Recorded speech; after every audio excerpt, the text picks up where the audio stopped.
हाँ जी बच्चे, सो ਆਪਾਂ स्टार्ट करते हैं। अपना अज का टॉपिक आ काफ़ी इंपॉर्टेंट है टॉपिक अपना अज का, ठीक है। टॉपिक का नाम आ यूनीयन टैरेटरीज़। मतलब कि जे आप पंजाबी च इनू कहीए तो यदा मतलब बनता है केंद्र शासित प्रदेश, ठीक है। पहला मैं तुहानूं ये थोड़ा जिहा क्लीयर करदा कि कॉन्स्टिट्यूशन दे विच ना ये जिहड़े केंद्र शासित प्रदेश ने जां जिन्हां नूं आपां यूनीयन टैरेटरीज़ कहने आ, ये फॉल कित्थे करदे आ। क्योंकि ਜਦੋਂ तक सानू ये नहीं समझ आऊगा कि केंद्र शासित प्रदेशों का कॉन्सैप्ट की है, असी उदों तक अगे नहीं चल सकते, ठीक है। हाँ जी, सो देखो बस पहली गल सब तो पहला तो मैं ये दसूँगा तुहानूं कि ये जिहड़े केंद्र शासित प्रदेश ने जां जिन्हां नूं आपां बेसिकली कह दिंदे आ अपणियां यूनीयन टैरेटरीज़, इन्हां दा जिहड़ा ओरीजन आ वो कित्थों निकल के आया। बहुत गौर नाल सुनियो कि इन्हां दा ओरीजन जिहड़ा है ना वो आया कित्थों आ, जानी कि बेसिकली ये डील किवें इन्हां तक असीं पहुंचे किवें, इहदे वास्ते सानूं 1947 तो पहलां दी पॉलिटिक्स च जाना पऊगा। किवें जावांगे आपां उहदे ते गौर करियो। देखो असीं जे 1947 तो पहलां चलीए तो उस टाइम साडे देश च दो हिस्से हुंदे सी, एक ब्रिटिश इंडिया, ठीक है, एक हुंदे आ सी प्रिंसली स्टेट्स। गल क्लीयर है। ब्रिटिश इंडिया मतलब कि ब्रिटिश भारत जिहड़ा सी इहदे च दो चीज़ां हुंदियां सी, एक तां अंग्रेज़ां ने बनाईयां हुंदियां सी प्रोविंस जानी कि प्रांत, ते एक अंग्रेज़ां दे वेले हुंदे सी चीफ कमिश्नर प्रोविंस। मतलब अज दे हिसाब नाल छोटे छोटे इलाके जिन्हां नूं वो स्पैशल डील करदे सी, जिवें अज आपां चंडीगढ़ दिल्ली दमन दीव नूं स्पैशली डील करदे आ, अंग्रेज़ चीफ कमिश्नर प्रोविंस नूं स्पैशली डील करदे सी। इस तो बाद एक हुंदे सी प्रिंसली स्टेट जिन्हां नूं आपां कह दिंदे सी रियासतां जां रियासती सूबे, ठीक है। इत्थे राज राजे रजवाड़ियां दा हुंदा सीगा, अंग्रेज़ इन्हां नूं इनडायरैक्टली कंट्रोल करदे सीगे, ठीक है, अपने वाइसराय दे थ्रू।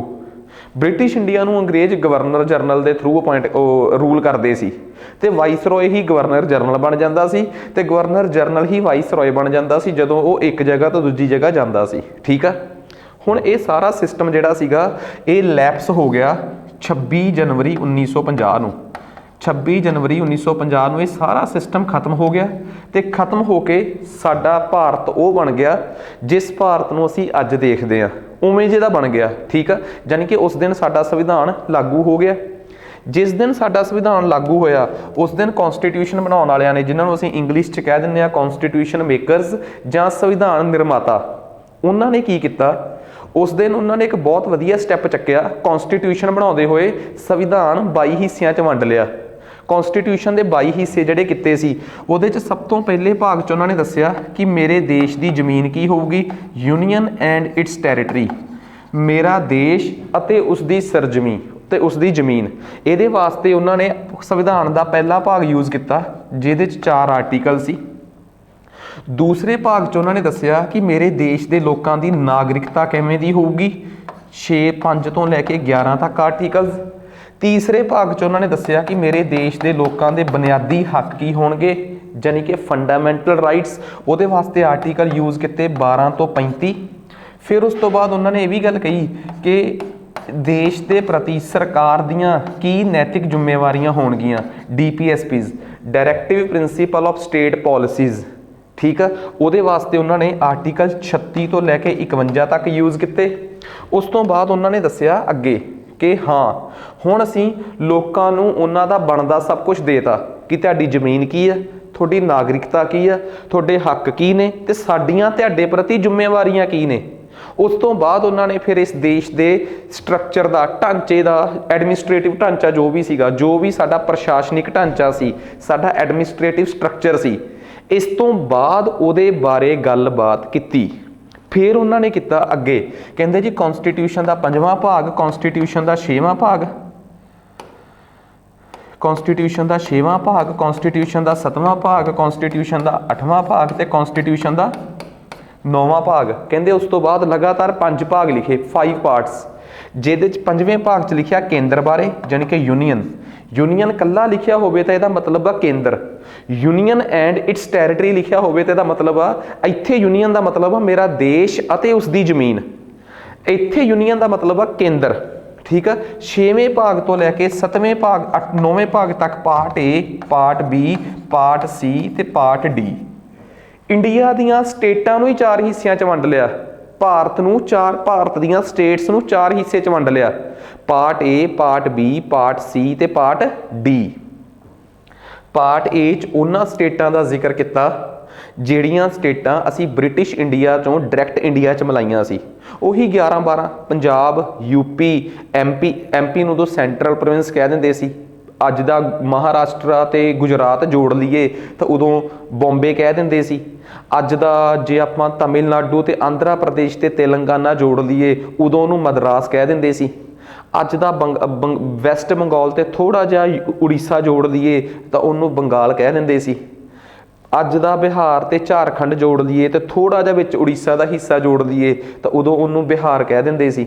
ਇਵੇਂ ਦੀਆਂ 11 ਸਟੇਟਾਂ ਸੀ ਜਿਹੜੀਆਂ ਅੰਗਰੇਜ਼ਾਂ ਦੇ ਵੇਲੇ ਵੀ ਉਹਨਾਂ ਨਾਵਾਂ ਨਾਲ ਹੀ ਮਸ਼ਹੂਰ ਸੀ। ਠੀਕ ਆ, ਉਹਨਾਂ ਨੂੰ ਐਜ਼ ਇਟ ਇਜ਼ ਚੱਕ ਕੇ ਇੰਡੀਆ 'ਚ ਜੋੜ ਲਿਆ ਗਿਆ ਤੇ ਕਿਹਾ ਗਿਆ ਪਾਰਟ ਏ ਸਟੇਟਸ। ਕਿਹੜੀਆਂ? ਪਾਰਟ ਏ। ਤੇ ਕੌਨਸਟੀਟਿਊਸ਼ਨ ਦੇ ਕਿਹੜੇ ਭਾਗ 'ਚ ਲਿਖੀਆਂ ਗਈਆਂ ਇਹ? 6ਵੇਂ ਭਾਗ 'ਚ। ਜਿਹੜੀਆਂ ਸਟੇਟਾਂ ਸੀ ਰਜਵਾੜਿਆਂ ਤੋਂ ਲਈਆਂ, ਰਾਜੇ ਰਜਵਾੜਿਆਂ ਤੋਂ ਲਈਆਂ। ਕੌਣ ਭਲਾ? ਪਟਿਆਲਾ, ਨਾਭਾ, ਜੀਂਦ, ਇਹਨਾਂ 7-8 ਨੂੰ ਮਿਲਾ ਕੇ ਪੈਪਸੂ ਕਿਹਾ। ਰਾਜਪੂਤਾਨਾ ਕਿਹਾ, ਜੈਸਲਮੇਰ, ਜੋਧਪੁਰ ਵਰਗੀਆਂ ਨੂੰ ਮਿਲਾ ਕੇ। ਹੈਦਰਾਬਾਦ ਨੂੰ ਹੈਦਰਾਬਾਦ ਹੀ ਕਿਹਾ। ਤ੍ਰੈਵਨਕੋਰ ਨੂੰ ਤ੍ਰੈਵਨਕੌਰ ਹੀ ਕਿਹਾ। ਐਵੇਂ ਦੀਆਂ ਰਿਆਸਤਾਂ ਜਿਹੜੀਆਂ ਅਸੀਂ ਅੰਗਰੇਜ਼ਾਂ ਤੋਂ ਲਈਆਂ ਸੀ, ਰਾਜਿਆਂ ਤੋਂ ਲੈ ਕੇ ਇੰਡੀਆ ਦਾ ਹਿੱਸਾ ਬਣਾਈਆਂ, ਉਹਨਾਂ ਨੂੰ ਕਿਹਾ ਗਿਆ ਪਾਰਟ ਬੀ ਟਾਈਪ ਸਟੇਟਸ। ਕਿਹੜੀਆਂ? Part B. ਇਹਨਾਂ ਨੂੰ ਕੌਨਸਟੀਟਿਊਸ਼ਨ ਦੇ ਕਿਹੜੇ ਭਾਗ 'ਚ ਲਿਖਿਆ ਗਿਆ? 7ਵੇਂ ਭਾਗ 'ਚ। 8ਵੇਂ ਭਾਗ 'ਚ ਅਸੀਂ ਉਹਨਾਂ ਸਟੇਟਸ ਦਾ ਜ਼ਿਕਰ ਕੀਤਾ ਜਿਹੜੀਆਂ ਅੰਗਰੇਜ਼ਾਂ ਦੇ ਵੇਲੇ ਅੰਗਰੇਜ਼ਾਂ ਦੇ ਕਬਜ਼ੇ 'ਚ ਸੀ। You mean to say part A? ਨਹੀਂ, ਪਰ ਉਹ ਛੋਟੀਆਂ ਸੀ ਜਿਨ੍ਹਾਂ ਨੂੰ ਅੰਗਰੇਜ਼ਾਂ ਦੇ ਵੇਲੇ ਚੀਫ ਕਮਿਸ਼ਨਰ ਪ੍ਰੋਵਿੰਸ ਕਿਹਾ ਜਾਂਦਾ ਸੀ, ਚੀਫ ਕਮਿਸ਼ਨਰ ਪ੍ਰਾਂਤ ਕਿਹਾ ਜਾਂਦਾ ਸੀ। ਅਜਮੇਰ, ਕੁਰਗ, ਜਿਵੇਂ ਅੱਜ ਦੇ ਦਿੱਲੀ ਦੁੱਲੀ ਟਾਈਪ ਹੋ ਗਏ, ਇਹਨਾਂ ਨੂੰ ਪਾਰਟ ਸੀ ਟਾਈਪ ਸਟੇਟਾਂ ਕਿਹਾ ਗਿਆ। ਤੇ ਸੰਵਿਧਾਨ ਦੇ ਕਿਹੜੇ ਭਾਗ 'ਚ ਇਹਨਾਂ ਨੂੰ ਐਡ ਕੀਤਾ ਗਿਆ? 8ਵੇਂ ਭਾਗ 'ਚ। ਤੇ 9ਵੇਂ ਭਾਗ 'ਚ ਇੰਡੀਆ ਦੀ ਉਹ ਜ਼ਮੀਨ ਜਿਹੜੀ ਇੰਡੀਆ ਤੋਂ ਟੁੱਟ ਕੇ ਬਾਹਰਲੇ ਪਾਸੇ ਪਈ ਹੈ ਕਿਤੇ, ਉਹਨੂੰ ਕਿਹਾ ਗਿਆ ਪਾਰਟ ਡੀ ਟਾਈਪ ਸਟੇਟਸ। ਜਿਵੇਂ ਕਿ ਇੰਡੀਆ ਤੋਂ ਬਾਹਰ ਕੀ ਸਮਝਦੇ ਹੋਵੋਗੇ ਤੁਸੀਂ? ਆਈਲੈਂਡਸ, ਮਤਲਬ ਅੱਜ ਦਾ ਅੰਡੇਮਾਨ ਨਿਕੋਬਾਰ ਟਾਈਪ, ਉਹਨਾਂ ਨੂੰ ਪਾਰਟ ਡੀ। ਇੰਡੀਆ ਦੀਆਂ ਹੀ ਸਟੇਟਾਂ ਨੂੰ ਸੰਵਿਧਾਨ ਜਦੋਂ ਬਣਿਆ 26 ਜਨਵਰੀ 1950 ਤਾਂ ਇੰਡੀਆ ਦੀਆਂ ਸਟੇਟਸ ਨੂੰ ਕਿੰਨੇ ਹਿੱਸਿਆਂ 'ਚ ਵੰਡ ਲਿਆ ਗਿਆ? 4 ਹਿੱਸਿਆਂ 'ਚ। ਤਾਂ ਤੁਹਾਨੂੰ ਘੱਟੋ ਘੱਟ ਇੱਕ ਗੱਲ ਦੱਸੋ, ਕੈਨ ਯੂ ਇਮੈਜਿਨ ਕਿ ਜਿਹੜਾ ਬੰਦਾ ਅੱਜ ਦਾ ਲੈਕਚਰ ਲਾਵੇ ਉਹਨੂੰ ਕੌਨਸਟੀਟਿਊਸ਼ਨ ਦੀ ਅੱਧਿਓਂ ਜ਼ਿਆਦਾ ਸਟਰਕਚਰਿੰਗ ਸਮਝ ਆ ਜਾਂਦੀ ਹੈ ਕਿ ਅੱਛਾ ਕੌਨਸਟੀਟਿਊਸ਼ਨ 'ਚ ਆਹ ਵਾਲੇ ਪਾਰਟ ਆ। ਸੋ ਪਾਰਟ 5, ਪਾਰਟ 6, ਪਾਰਟ 7, ਪਾਰਟ 8 ਤੇ ਪਾਰਟ 9 ਦਾ ਜ਼ਿਕਰ ਤਾਂ ਹੋ ਗਿਆ। ਪਰ ਸੰਵਿਧਾਨ 1950 'ਚ ਬਣਿਆ, ਬਖੇੜਾ 1947 'ਚ ਸ਼ੁਰੂ ਹੋ ਗਿਆ ਸੀ। ਕਿ ਸਟੇਟਾਂ ਜਿਵੇਂ ਤੁਸੀਂ ਬਣਾ ਰਹੇ ਹੋ ਨਾ ਸੰਵਿਧਾਨ 'ਚ, ਐ ਚੱਲਣੀਆਂ ਨਹੀਂ। ਵਜ੍ਹਾ ਕੋਈ ਕਹਿੰਦਾ ਸੀ ਇੱਕ ਸਟੇਟ ਉਹ ਆ ਜੀ ਜਿਹ 'ਚ 4 ਭਾਸ਼ਾਵਾਂ ਬੋਲੀਆਂ ਜਾਂਦੀਆਂ ਤੇ ਇੱਕ ਭਾਸ਼ਾ ਇਹੋ ਜਿਹੀ ਹੈ ਜਿਹੜੀ ਇੱਕ ਤੋਂ ਵੱਧ ਸਟੇਟ ਬੋਲੀ ਜਾਂਦੀ ਆ। ਇੱਕ ਭਾਸ਼ਾ ਇੱਕ ਸਟੇਟ ਦਾ ਕਨਸੈਪਟ ਸਹੀ ਰਹੂਗਾ। ਠੀਕ ਆ।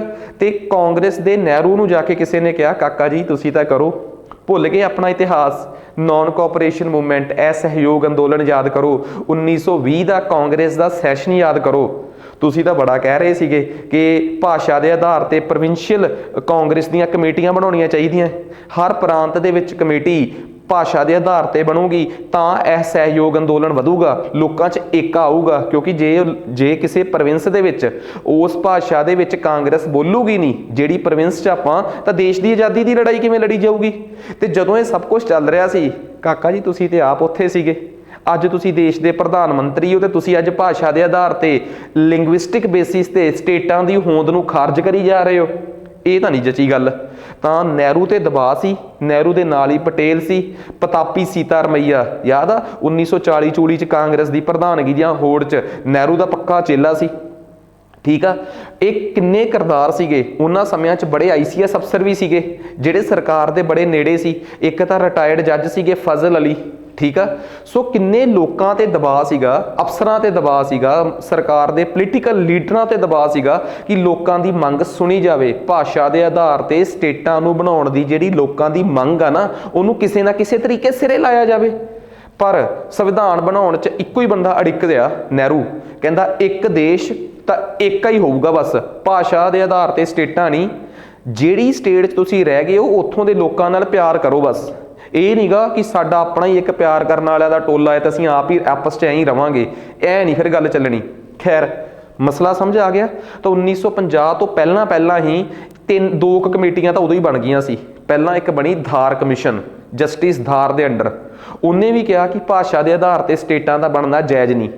ਉਸ ਤੋਂ ਬਾਅਦ ਅੱਗ ਫੇਰ ਨਹੀਂ ਘਟੀ, ਫਿਰ ਨਹਿਰੂ, ਪਟੇਲ ਤੇ ਪ੍ਰਤਾਪੀ ਸੀਪਤਾ ਰਮਈਆ ਦੀ ਇੱਕ ਕਮੇਟੀ ਬਣੀ ਜਿਹਨੂੰ ਕਹਿੰਦੇ ਆ JVP committee, J for Jawahar, V for Vallabh ਭਾਈ ਤੇ P ਫॉर ਪ੍ਰਤਾਪੀ ਸੀਤਾ ਰਮਈਆ।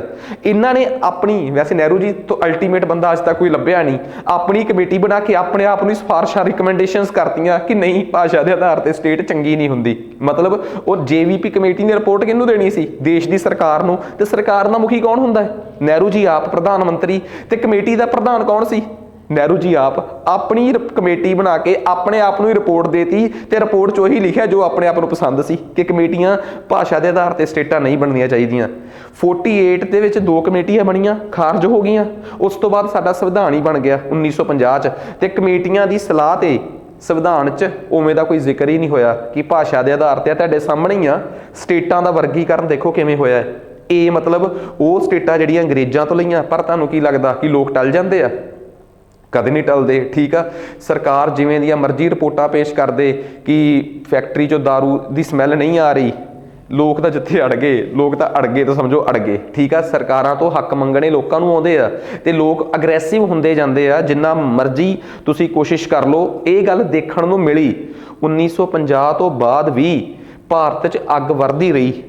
ਆਂਧਰਾ ਪ੍ਰਦੇਸ਼ ਦੇ ਵਿੱਚ ਇੱਕ ਪੋਟੀ ਸ਼੍ਰੀ ਮੱਲੂ ਨਾਮ ਦਾ ਸ਼ਖਸ ਸੀਗਾ, ਉਹਨੇ ਆਪਣੇ ਆਪ ਨੂੰ ਭੁੱਖ ਹੜਤਾਲ ਤੇ ਬੈਠੇ ਬੈਠੇ ਨੇ ਮਰਵਾ ਲਿਆ।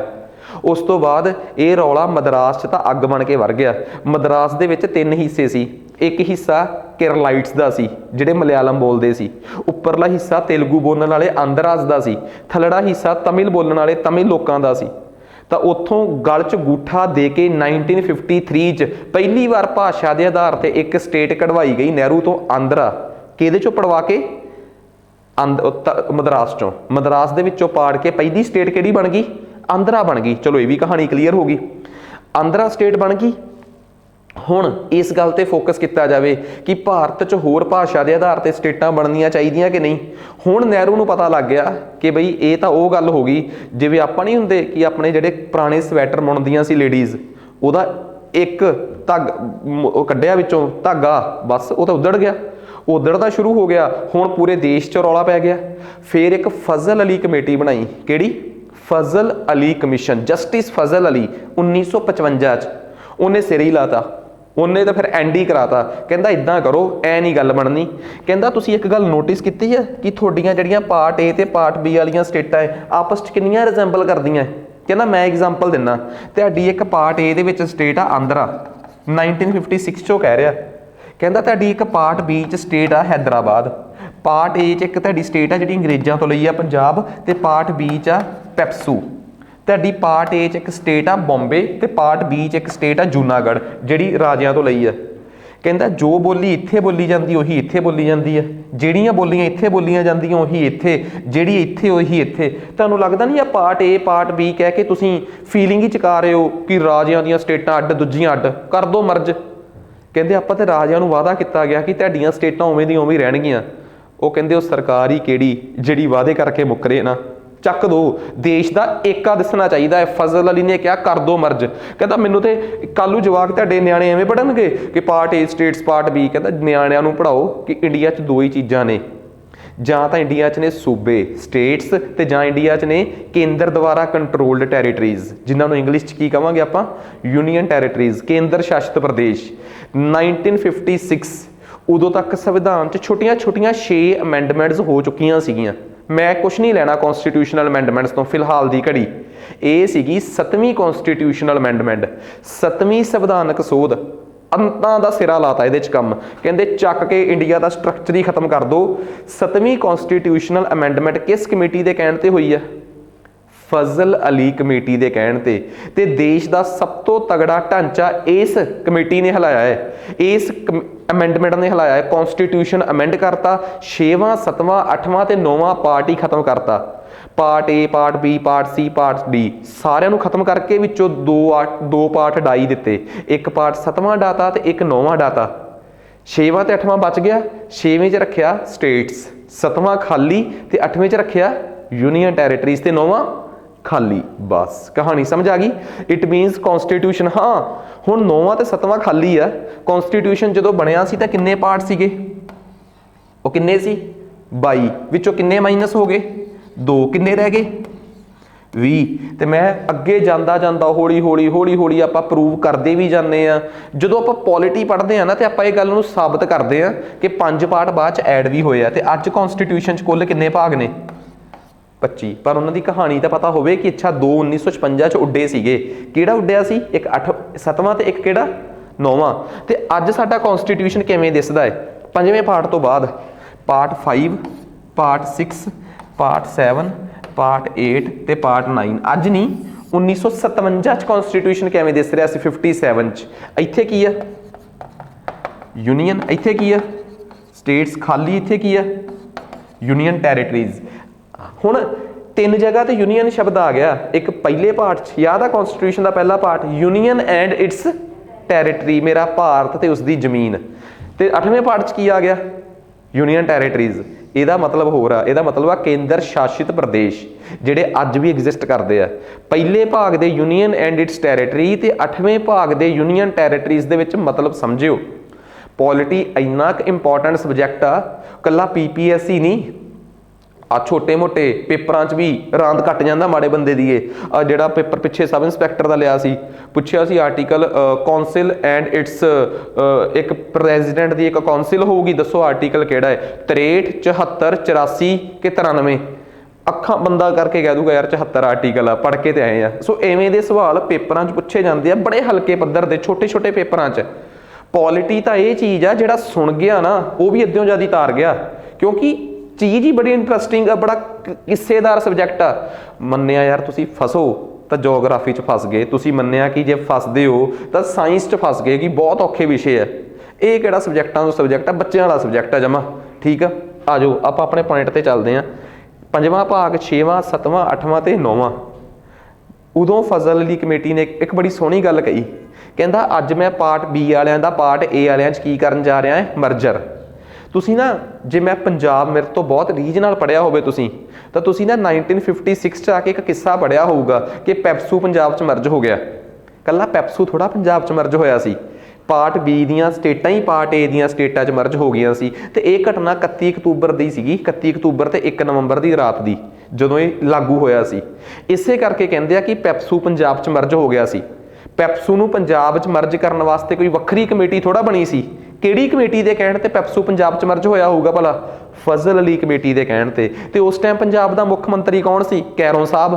ਤੇ ਕੈਰੋਂ ਸਾਹਿਬ ਨੂੰ ਤੇ ਚੜ ਗਿਆ ਚਾਹ ਕਿ ਬਈ ਆ ਤਾਂ ਸਿਰੇ ਲੱਗ ਗਿਆ। ਠੀਕ ਆ, ਤਾਂ ਉਸ ਟਾਈਮ ਮਤਲਬ ਕਿ ਉਸ ਟਾਈਮ ਪੈਪਸੂ ਨੂੰ ਪੰਜਾਬ 'ਚ ਕੀ ਕਰ ਦਿੱਤਾ ਗਿਆ? ਮਰਜ ਕਰ ਦਿੱਤਾ ਗਿਆ। ਕਿਸੇ ਨੂੰ ਕੋਈ ਡਾਊਟ ਇਹਦੇ 'ਚ? ਕਿਸੇ ਨੂੰ ਕੋਈ ਡਾਊਟ ਰਹਿਣੀ ਨਹੀਂ ਚਾਹੀਦੀ ਇਹਦੇ 'ਚ। ਆ ਜਾਓ ਹੁਣ ਦੇਖੋ ਇਸ ਤੋਂ ਬਾਅਦ ਕੀ ਹੋਇਆ। ਇਸ ਤੋਂ ਬਾਅਦ ਵੀ ਤੁਹਾਨੂੰ ਕੀ ਲੱਗਦਾ ਸੀ ਕਿ ਫਜ਼ਲ ਅਲੀ ਦੇ ਕਹਿਣ ਤੇ ਸਭ ਕੁਝ ਸ਼ਾਂਤ ਹੋ ਗਿਆ? ਰੌਲਾ ਪਾਰਟ B ਦੀਆਂ ਸਟੇਟਾਂ ਨੂੰ ਪਾਰਟ A 'ਚ ਮਿਲਾ ਕੇ ਖਤਮ ਹੋ ਗਿਆ? ਕਦੇ ਵੀ ਨਹੀਂ। ਪਾਰਟ B ਦੀ ਜੂਨਾਗੜ੍ਹ ਨੂੰ ਪਾਰਟ A ਦੇ ਬੰਬੇ 'ਚ ਮਿਲਾਤਾ ਤਾਂ ਬੰਬੇ ਵੱਧ ਗਿਆ। ਠੀਕ ਆ, ਬੋਲੀ ਵਾਲੇ ਇੱਕ ਜਗ੍ਹਾ ਇਕੱਠੇ ਹੋ ਗਏ, ਪਰ ਜਿਹੜੀ ਬੰਬੇ ਸਟੇਟ ਸੀ ਉਹਦੇ 'ਚ ਮਰਾਠੀ ਤੇ ਗੁਜਰਾਤੀ ਦੋ ਅੱਡ-ਅੱਡ ਕੌਮਾਂ ਸੀਗੀਆਂ। ਉਹਨਾਂ ਦਾ ਰੌਲਾ ਤੇ ਅੱਜ ਵੀ ਚੱਲ ਰਿਹਾ। ਹਾਂ, ਵੱਡਾ ਕਰਤਾ ਪੰਜਾਬ, ਰੌਲਾ ਖਤਮ ਹੋ ਗਿਆ। ਪੰਜਾਬੀ ਤੇ ਹਿੰਦੀ ਬੋਲਣ ਵਾਲੇ ਸਿੱਖ ਤੇ ਨੌਨ ਸਿੱਖ ਕੀ ਰੌਲਾ ਖਤਮ ਕਰਕੇ ਬਹਿ ਗਏ? ਨਾ, ਉਹਨਾਂ ਦੀ ਗੁਜਰਾਤੀ ਸੂਬਾ ਮੂਵਮੈਂਟ ਤੇ ਪੰਜਾਬ ਦੀ ਪੰਜਾਬੀ ਸੂਬਾ ਮੂਵਮੈਂਟ, ਇਹਨਾਂ ਨੇ ਤਾਂ ਹਜੇ ਮਾਹੌਲ ਬੰਨਣਾ। ਹੁਣ ਤਾਂ ਇਹਨਾਂ ਨੇ ਹੱਥ ਚੱਕਣੀ ਆ ਕਿ ਬਈ ਸਾਨੂੰ ਤਾਂ ਹੋਰ ਹੀ ਖਲਾਰਾ ਪਾਤਾ ਤੁਸੀਂ, ਅਸੀਂ ਨਹੀਂ ਇਸ ਚੀਜ਼ ਤੋਂ ਮਨਜ਼ੂਰ। ਤਾਂ ਫਜ਼ਲ ਅਲੀ ਕਮੇਟੀ 'ਚ ਇੱਕ ਗੱਲ ਬੜੀ ਸੋਹਣੀ ਕਹੀ ਗਈ, ਕਹਿੰਦੇ ਅੱਜ ਤੇ ਅੱਜ ਤੋਂ ਬਾਅਦ ਜੇ ਕਦੇ ਵੀ ਕੋਈ ਸਟੇਟ ਬਣਾਉਣੀ ਹੋਈ ਨਾ, ਤੋੜ ਕੇ ਬਣਾਉਣੀ ਹੋਈ ਜਾਂ ਜੋੜ ਕੇ ਬਣਾਉਣੀ ਹੋਈ, ਤਾਂ ਉਹਦਾ ਐਕਟ ਦਾ ਨਾਮ ਇੱਕੋ ਹੀ ਰੱਖਣਾ ਹੈ। ਇਹ ਨਹੀਂ ਰਾਜਸਥਾਨ ਐਕਟ ਬਣਾਤਾ, ਪੰਜਾਬ ਐਕਟ ਬਣਾਤਾ, ਐਵੇਂ ਤਾਂ ਯਾਦ ਹੀ ਕਰਦੇ ਰਹਿ ਜਾਣਗੇ ਜਵਾਕ ਪੋਲਿਟੀ ਵਾਲੇ। ਅੱਜ ਤੋਂ ਬਾਅਦ ਐਕਟ ਦਾ ਨਾਮ ਰੱਖਿਓ ਸਟੇਟ ਰੀਆਰਗੇਨਾਈਜੇਸ਼ਨ ਐਕਟ। ਕੀ ਨਾਮ ਰੱਖਿਓ? State reorganisation. 1960 'ਚ ਅੱਗੇ ਜਾ ਕੇ ਗੁਜਰਾਤ ਟੁੱਟੂਗਾ ਬੰਬੇ 'ਚੋਂ, ਤੇ ਨਾਮ ਪਤਾ ਕੀ ਸੀਗਾ? Gujarat state reorganisation act. 1966 'ਚ ਪੰਜਾਬ 'ਚੋਂ ਹਰਿਆਣਾ ਟੁੱਟੂਗਾ, ਕੀ ਨਾਮ ਆ? Punjab state reorganisation act. ਉਸ ਤੋਂ ਬਾਅਦ ਯਾਰ ਜਿਹੜੀ ਮਰਜ਼ੀ ਸਟੇਟ ਟੁੱਟੇ, ਕਹਿੰਦੇ ਅੱਜ ਤੋਂ ਬਾਅਦ ਐਕਟ ਦਾ ਇੱਕੋ ਹੀ ਨਾਮ ਰਹੂਗਾ, ਕੀ ਭਲਾ? State reorganisation act.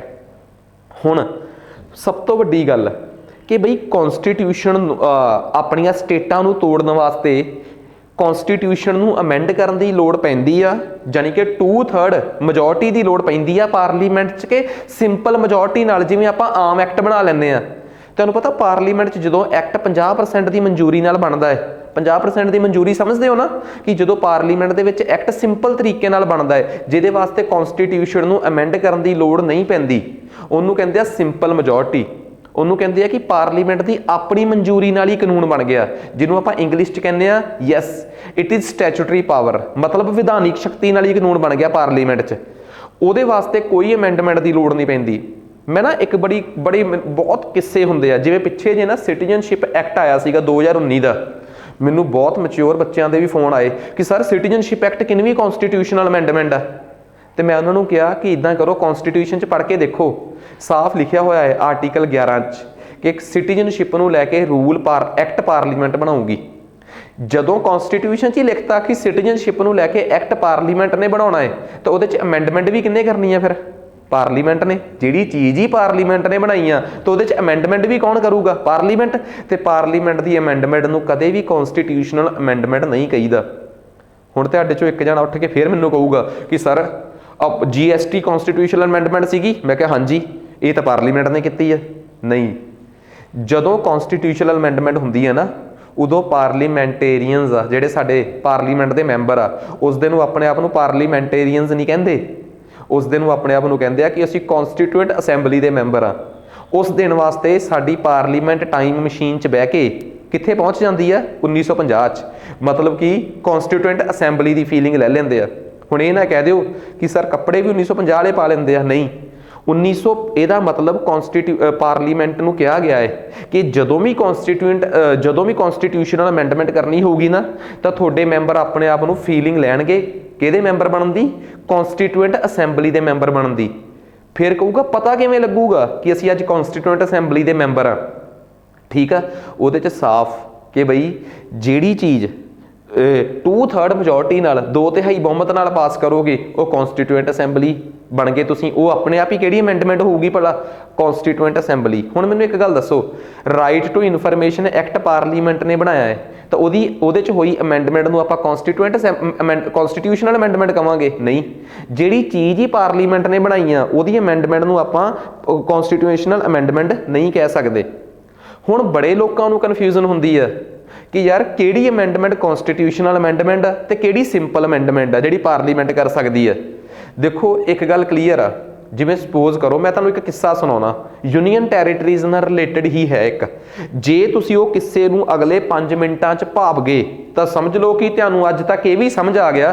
ਤੁਸੀਂ ਮੈਨੂੰ ਕਦੇ ਨਹੀਂ ਪੁੱਛੋਗੇ ਕਿ ਸਾਰੇ ਕਨਸਟੀਟਿਊਸ਼ਨਲ ਅਮੈਂਡਮੈਂਟ ਆ, ਕਦੇ ਨਹੀਂ ਪੁੱਛੋਗੇ ਜੇ ਉਹ ਕਿੱਸਾ ਸਮਝ ਆ ਗਿਆ ਤੁਹਾਨੂੰ। ਆ ਜਾਓ, ਹੁਣ ਮੈਂ ਤੁਹਾਨੂੰ ਕਿੱਸਾ ਸੁਣਾਉਣ ਲੱਗਾ, ਬੜਾ ਇੰਟਰਸਟਿੰਗ ਕਿੱਸਾ ਹੈ ਤੇ ਉਹਨੂੰ ਬੜੇ ਗੌਰ ਨਾਲ ਸੁਣਿਓ। ਨਾਲੇ ਨਾ ਇਸੇ ਬਹਾਨੇ ਮੈਨੂੰ ਕਨਸਟੀਟਿਊਸ਼ਨ ਦੇ ਪਹਿਲੇ 4 ਆਰਟੀਕਲ ਪੜ੍ਹਾਉਣੇ ਪੈ ਜਾਣੇ ਆ। ਠੀਕ ਆ, ਕਨਸਟੀਟਿਊਸ਼ਨ ਦਾ ਪਹਿਲਾ ਆਰਟੀਕਲ ਤੇ ਕਨਸਟੀਟਿਊਸ਼ਨ ਦਾ ਦੂਸਰਾ ਆਰਟੀਕਲ ਤੇ ਕਨਸਟੀਟਿਊਸ਼ਨ ਦਾ ਤੀਸਰਾ ਆਰਟੀਕਲ ਤੇ ਕਨਸਟੀਟਿਊਸ਼ਨ ਦਾ ਚੌਥਾ ਆਰਟੀਕਲ। 4 ਆਰਟੀਕਲ ਆ ਜਿਹੜੇ ਮੈਂ ਤੁਹਾਨੂੰ ਹੁਣ ਪੜ੍ਹਾਉਣ ਲੱਗਿਆ। ਠੀਕ ਆ, ਸੰਵਿਧਾਨ ਦਾ ਅਨੁਛੇਦ 1, ਅਨੁਛੇਦ 2, ਅਨੁਛੇਦ 3 ਤੇ ਅਨੁਛੇਦ 4।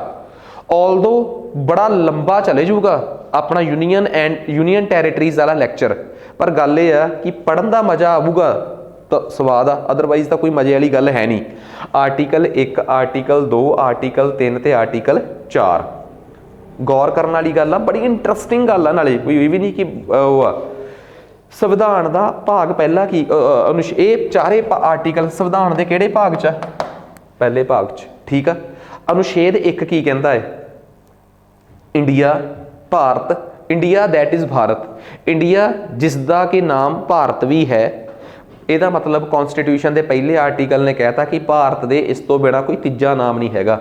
ਗੱਲ ਸੁਣ ਲਓ, India that is Bharat is a union of states. ਬਸ ਇੰਨਾ ਸ਼ਬਦ ਲਿਖਿਆ ਹੋਇਆ ਹੈ ਕਿ India that is Bharat is a union of states, ਮਤਲਬ ਕਿ ਸਟੇਟਾਂ ਦੀ ਇੱਕ ਯੂਨੀਅਨ ਹੈ। ਬਸ ਇਹ ਗੱਲ ਬਹੁਤ ਇੰਪੋਰਟੈਂਟ ਆ।